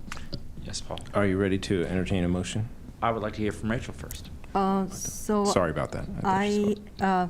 Hearing our discussion, I have some concerns and questions about maintaining a robust and strong audit committee, because it seems like they have a lot of work to do, like they have to review annual audit work, and if we give them subpoena power, and I'm a lawyer, I receive subpoena all the time. Issuing subpoena is not a easy thing. For me to issue a subpoena, I need to know the whole thing, because I need to decide who I'm gonna subpoena to, what kind of documents I'm gonna ask for. Once I get it, I gotta review all of them, and when I subpoena somebody, I need to ask questions, and my questions kind of based on the documents that I have and the understanding that I have about the facts. That's a huge amount of work, and some attorneys spend a lot of time, including me, just to deal with subpoena. So it seems like what we let the committee members to do is that it requires a lot of time and energy and efforts, and as far as I understand, there's no compensation. So we'll be able to recruit really qualified, members to do all this work that we want them to do. I have some questions about that, and also. Currently, I think they meet 4 times a year. I think we gotta increase the number. But I think that's the easy part. But being able to recruit good committee members with no compensation and ask them to do this amount of work, I think that's practically impossible. I don't think that the committee members would be directly issuing the subpoenas. They would vote on whether or not to subpoena things, and then it would be the fine members of the city attorney's office to actually. But the other thing, if I could just an respond. internal auditor, the city auditor would also be involved in delineating what items they have not been able to obtain. But ultimately, the decision, it's like if you follow, congressional bodies, the committees in Congress can issue subpoenas. They don't go and actually write the subpoenas. They have staff that does it, but they actually have to vote to exercise the authority to For subpoena. them to vote, they need to know, right? For them to vote yes or no, they need to know whether I'm gonna vote yes or no. That takes a lot of time, knowing it in and of itself. So I think it's kind of a last resort. that's just my concern. It seems like they need to do a lot of work, but we're not paying them. So can we get good committee members? I have concerns But then we about need that. to audit their compensation. So if I could just respond to that, we're a committee. We meet monthly, so that's at least 12 times a year. And I'd like to think that based on what I've seen, we have been able to get sufficiently talented, interested, motivated people to do the work. So I hear your concern, but I don't think it's impossible. And in fact, I think it would probably be one of the most important positions in the city and people who are interested in the city's affairs would really want to be on that commission. So I think staffing it and getting people to volunteer for that position would be very achievable. Is the language going to, that's the third time I've heard you say that. Are we writing language that will add this to the charter, or are we reconfiguring? Like, there is an audit commission in place. There will be one opening. Are we reconfiguring the audit commission? And I'll just tell you this, if it helps you to know, Rachel, I am on that committee. I don't get paid. I am qualified. I have an MBA. I manage a budget on par with this city, and I applied for it. And there are 4 other people who have a background just like me. There are people in the city of Glendale that really want to give to that. And then they get appointed, and there's an application process. And there's an entire way in which you're vetted. Sure, I'm not a CPA, but I can tell you that the amount of work that I do in my day for a regulatory company and the billions of dollars that I manage in a budget, it's on par. I maybe could play a CPA on TV. How about that? Chair, you ready to entertain? I'm ready to be entertained. Okay, so I'd like to make a motion to direct staff to put together a charter amendment, roughly modeling slide 7 in the staff's presentation, talking about or I should say establishing an office of city auditor, discussing the manner in which that position is appointed, having a dual line of communication or reporting, I should say, to a committee that would also be integrated into the charter, and with the specifics on work plan delegation, noting that we want to try to incorporate some of the basic concepts similar to the Civil Service Commission. Is there a second for that motion or any questions about it? You specifically said in the charter, correct? Yeah. Well, we can't do anything else. It would be in the charter. Well, I thought I heard him say ordinance, so that's why. And both things in the charter, city auditor's office and audit committee. Correct, yes. And do you have a preference on, we talked about them developing their own work plan subject to council approval, sorry, not subject to council approval? I think the work plan needs to be developed by the committee. And in terms of it being approved by council, I'd probably give it more thought, but my inclination is that it does not need to be approved by council. It's a note to file to council. Has the city council, which currently has the authority to approve that item, ever changed anything? Not based on my recollection. Natalie? No, she says no. All right. So there is a motion. Is there a second? I'll second that. Okay, a second from Mr. Meeks. Any further discussion on that? Just, I'm sure Mr. Israel will correct this, but it's currently the Audit Commission, not the Audit Committee. Who's committee? The audit. 2.28. I don't think It's so. committee. This is, what we have is the audit committee. What we hear talked around the table is calling it an audit commission. To me, it doesn't functionally have any I would like difference. to call it an auditing board, just to confuse the matter. Make your pitch, get your second. It is by ordinance established as the audit committee. Yes. Functionally, I think it's a distinction without a difference. Thank you. Okay. A distinction without a difference. So we're going to flip a coin on the name later on. Okay, let's take a vote. You don't get to call the vote. Just trying to move it along. Just trying to move it along. Can we, just to be clear, Paul's made a motion to recommend, or to direct staff to bring back language for a charter amendment that would enshrine the office of city auditor in the charter, as well as the audit committee, or whatever it may be named later. for consideration at our next meeting. The second was from Mr. Meeks. Can we get a roll call, please? Committee members Durham, Yes. Flower, Yes. Garibian, Hartunian, Yes. Karpetian, Yes. Monassarian, Yes. Meek, Yes. McGardician, Miller, Yes. Povolitis, Yes. Smith, Yes. and you. Yes. Excellent. Come on, we're pleased with ourselves. and thank you to the city manager for getting us on the right track. That brings us to item 6B, which I believe, unless we are directed in the future otherwise, this is like the last substantive thing to work through. Do we have a staff report? Very briefly, Chair Flowers and members of the committee. Last month, although I was not here, you heard a report from staff regarding charter language pertaining to accounting and finance. The staff report you heard conveyed that fund accounting provisions in the charter, in staff's view, are outdated because they are inconsistent with current generally accepted accounting principles, or GAAP.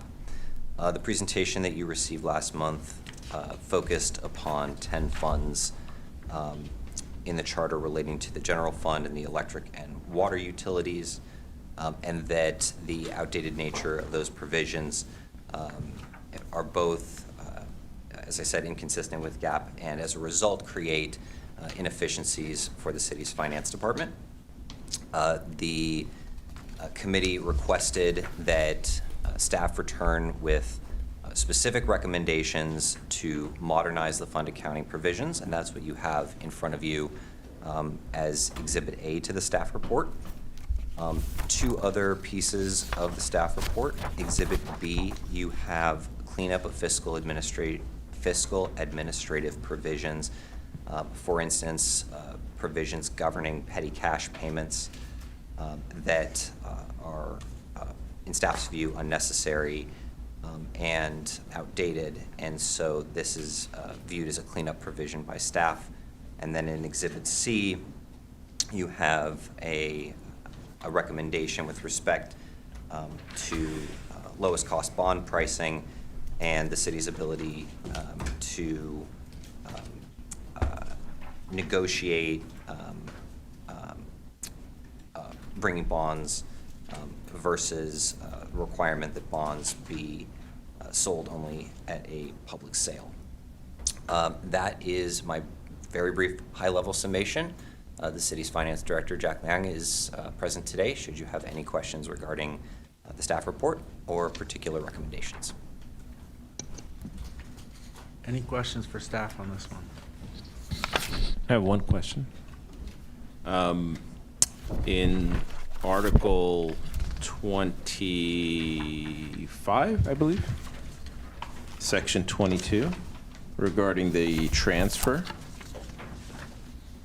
the red line shows new language talking about a annual 25% transfer from the GWP fund each fiscal year to the general fund, if I'm not mistaken, except in the instance where the city council can decide to forego that transfer because it deems it necessary to ensure the sound financial position of the GWP. Is that concept new, or is that just being moved to this section? No, that concept is exactly as how it operates today. Great. So it's really just a movement. Great. Of the section. We're just skipping the surplus fund stuff, right? Correct. Yeah. My point in doing that is, again, it's a hotly debated topic, and I think it's important to make sure people see it. Thank you. So I guess then maybe it's reemphasizing, this changes nothing about how the city deals with those monies. It will continue to go the same way. It's just cleaning up the language and cleaning up the accounting mechanisms to allow them to be with what is gap acceptable. Or That is correct. And the additional benefit, just to reiterate from the last meeting, and correct me if I'm wrong, what this does is it allows the public and everyone who wishes to see exactly the amounts that are set aside for future replacement of infrastructure. Whereas right now, the funds are commingled, for lack of a better term, and it's difficult to tease those out from the reports. Is that correct? Can we move on to the electric and the water fund Yes. portion? Yeah. Yes, Sorry. that's correct. Okay. Yeah, as I did mention this a little bit at the last meeting, is that the way that it's laid out in the charter, it is actually not working well for the city's fund structure as of right now. And in fact, the staff has to do a couple extra steps just to make sure that we're meeting the charter's requirement, but essentially resulting in the same way of saving money for future capital expenditures. Thank you. Yeah. Thank you. And that is a separate section. It's not the section that I brought up, but thank you for pointing that out. Yep.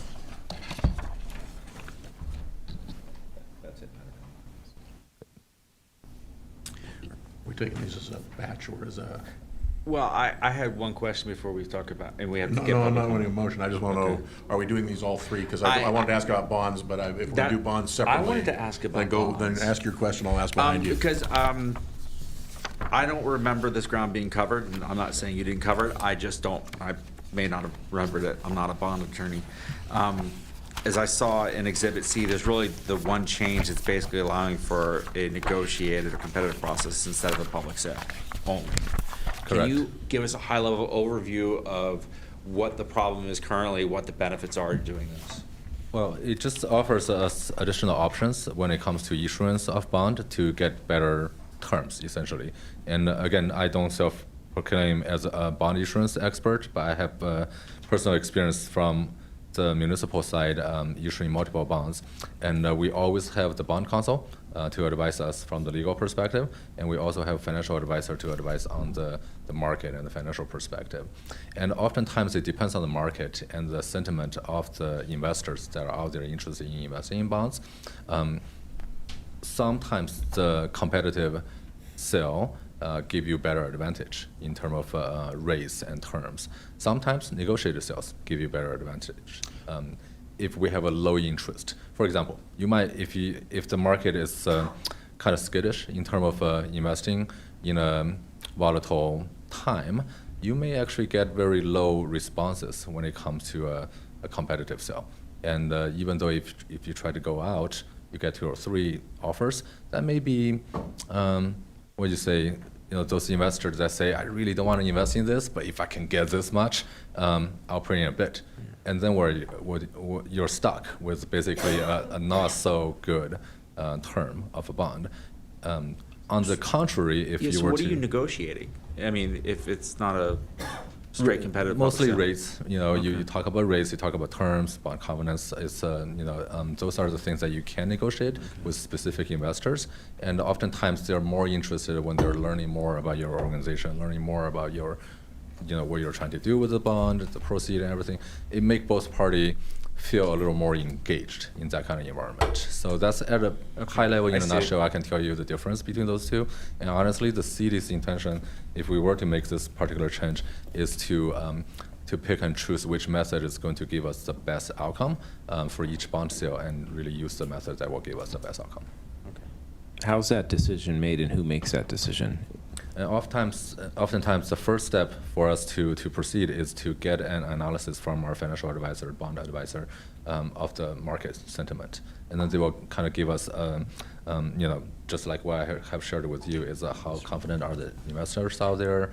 What do we anticipate from a competitive sales perspective? Oftentimes, they will bring in recent examples to say, so and so just issued a bond for a similar purpose, and then their competitive sale result was this. That, if it's within the last 3 months, 6 months, that give us some idea to say, okay, how hot is the market in municipal bonds, or is the market really not that interested in municipal bonds right now? Or they can say that we actually had pretty good negotiated sale on such a bond, and this was the result.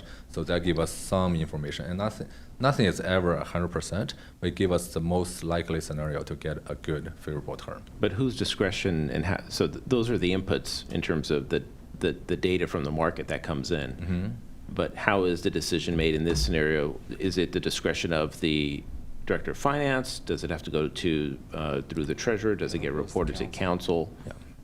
And as suggested as part of the edit, it is going to be determined by the city council. So normally it is a staff report that gets brought to the city council with the information that I just mentioned of the pro and cons of either method. And then the city council will review the information, actually make the formal decision as part of the city Would council that meeting. be at an open session, or does that have to be at a? It can't be anywhere else. They can't do that in private. Just asking, because, I mean, if you're going to deliberate, do I go one versus the other? Presumably, there's a offer from a direct lender already on the table, so I'm not too familiar with the process, so my ignorance is Let me obvious. clarify. Yeah. So the decision of what method to go down in terms of soliciting the best offer is presented at the city council. And then staff will take that direction and then proceed on that process. So it's not like that the staff will bring multiple offers to the city council to kind of approve, but it's actually approving to go out for the bond. And are they mutually exclusive? Basically, if you've signed up for a public offering, the underwriters who are taking it to markets say, you can't go direct. It's just going to go. Not I want to say not necessarily, but I actually do have to verify with our bond counsel on that question. to Okay. answer that question. Because I haven't run into a situation where we feel that we have went down the wrong path and we want to change course to go the other way. But that's why I can't speak from experience if they are actually mutually exclusive. Any other questions? Mr. Durham. Mr. Liang, do we ever do a fully underwritten bond issuance where the risk is with the underwriter to market the bonds after they're issued? Not in my short experience with the city of Glendale. Would this language allow us to if we ever wanted to?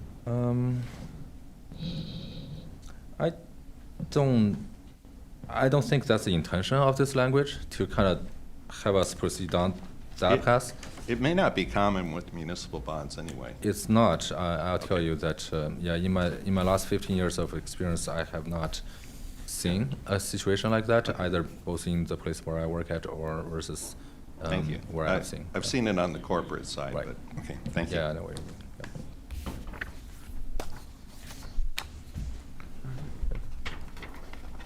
Thank you. All right, thank you. We may have another question, but. Of for course, now. I'm here. Appreciate it. I'm going to invite public comment unless there are any more questions. Do we have any public comment on this item? We have one speaker, Beth Brooks. All right. Great. Thank you. All right. Discussion. Any thoughts, questions, motions?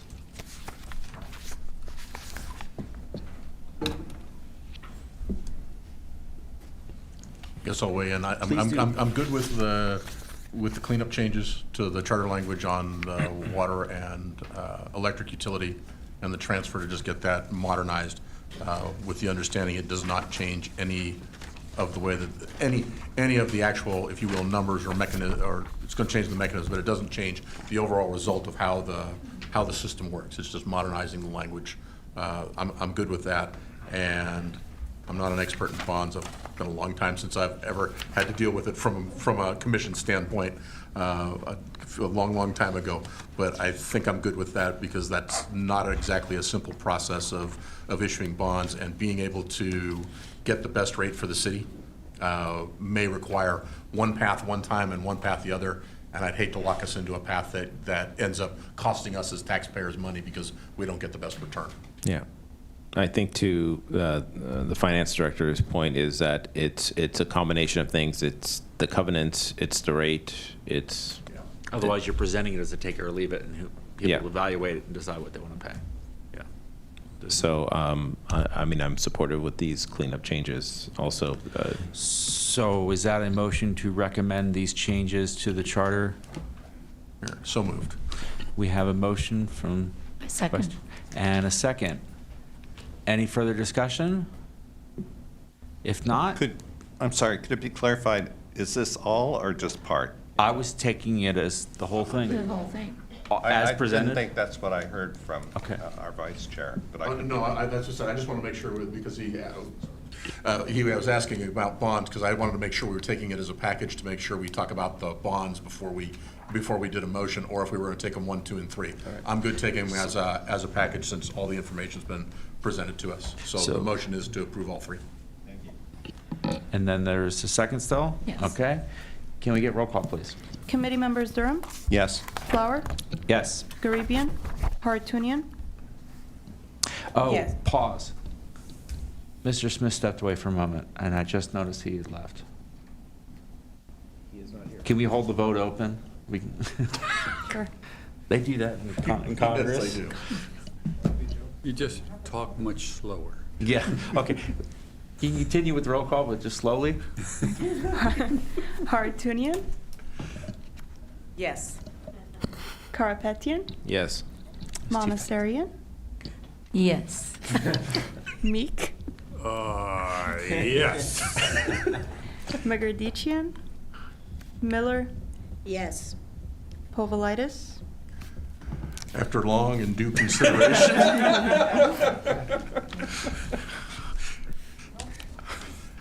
Wait, tell Okay. Yeah, we have to tell Now- what the now- vote is. What happened? I cast an We're aye vote. voting. We didn't realize you'd left, so we're voting slowly. Yeah, I had a lot of thoughts on this issue too, so I'm glad.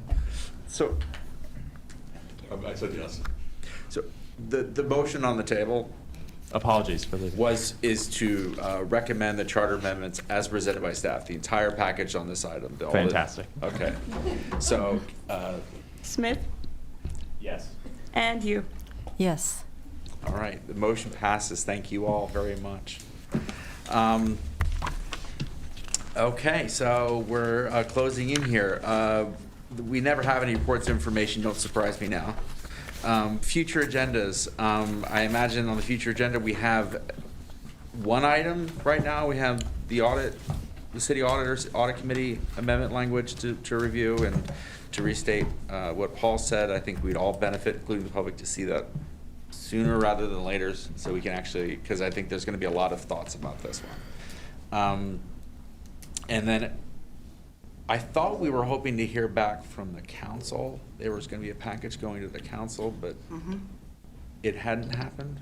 Am I misremembering that? I don't. Like some of yeah. our work to date was going to go to the council. I thought Mike said something to that effect. I think we were waiting for this third one to finish before we went back to council. Okay. And the council gave staff direction with respect to, thank you. I was spacing there for a moment. With respect to civil service and I think some of the cleanup provisions that the committee dealt with at the outset of this process. And we will be circling back with the council on that in the next several weeks. Okay.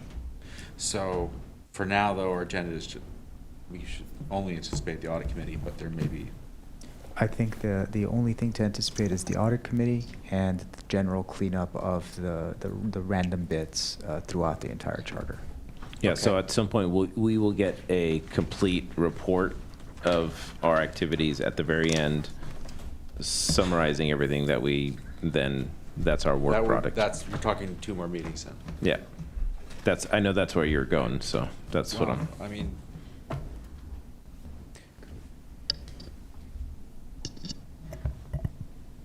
Chair, just wanted to let you know we do have a speaker on this item. thank you. We're just talking about whether or not maybe we can incorporate that last piece, the summary piece, in the next meeting. I can't commit to it as we sit here today, but if it's a desire of this committee to try to make the next meeting the final meeting, we will do our best to incorporate that if that's the direction. And what we've endeavored to do in our reports to the city council is to be comprehensive with respect to the work that this committee has done. And I think having taken, I think it's now 3 reports, but really 2 substantively, we see the task as compiling the efforts of the committee with respect to the third piece since the last report to the city council. That's the legwork that we have before us. I mean, So if I could just- I personally think it would be nice if there was like a single document that contained the recommendations that we Absolutely. can put our names on as a committee. Yeah, and that's consistent with the last time this was done. There was a compendium of everything. So since it was brought up, if we can make it in one meeting, great. I think, but I would probably expect it to be 2 meetings.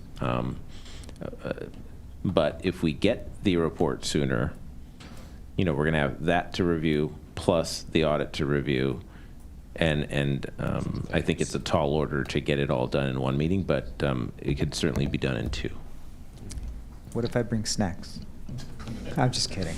Yeah, I tend to agree with you. If the request is for the entire 2 years worth, essentially at this point, it would be more than 1 meeting. Yeah. So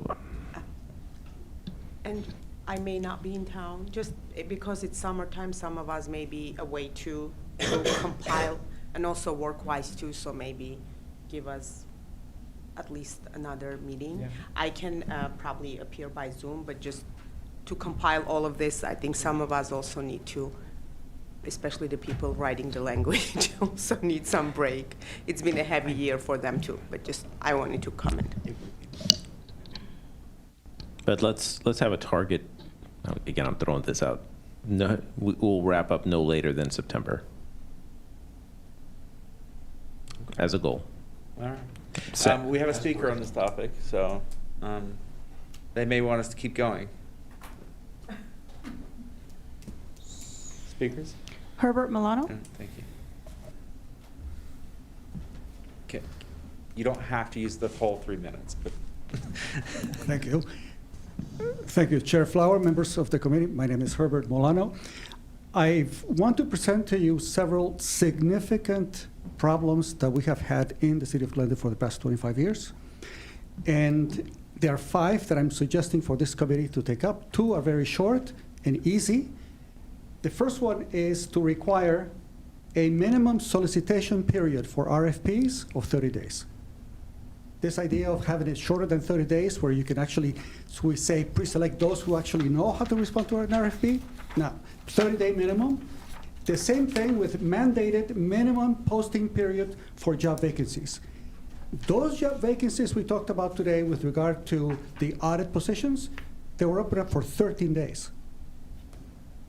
After having the position vacant for months, and they say, okay, we're going to open it for 30 days. I made a complaint to the Civil Service Commission. That is a way of giving jobs to individuals who are in the know. So I think they should be part of the charter. Okay, those are the 2 quick ones. The city of Glendale has put the population, the city of Glendale City Council has put into debt without a vote of the public through several means. One of them was a retroactive ordinance that was done with regard to pay and payroll. It was done in 2001, making a pay change for benefit change retroactive 30 years. That was done in 2001, April 24th, and made retroactive pension benefits to 1971. Put us into billions of dollars in debt. There's another way that the city council can put us into debt, and that is through bond issues of the utilities, which don't require today a vote of the public. There are cities that do it. We don't do it. That means that is a workaround. And the other one is to the Glendale Finance Authority, which was to issue the bonds for the police building, also no vote of the public. The idea that a city council can put the voters into significant debt, nearly $40,000 per household, is irresponsible. It is unjust. These bond issues, this large debt, should come before the public. And I want you to think about it. I will write and send information over to your coordinator to make sure that it gets passed to you. But these are abuses that are of significance with regard to our ability to remain viable financially. Thank you very much. Thank you, Mr. Malone. Question for staff. We've been hearing that those positions in the internal auditor's office have been open.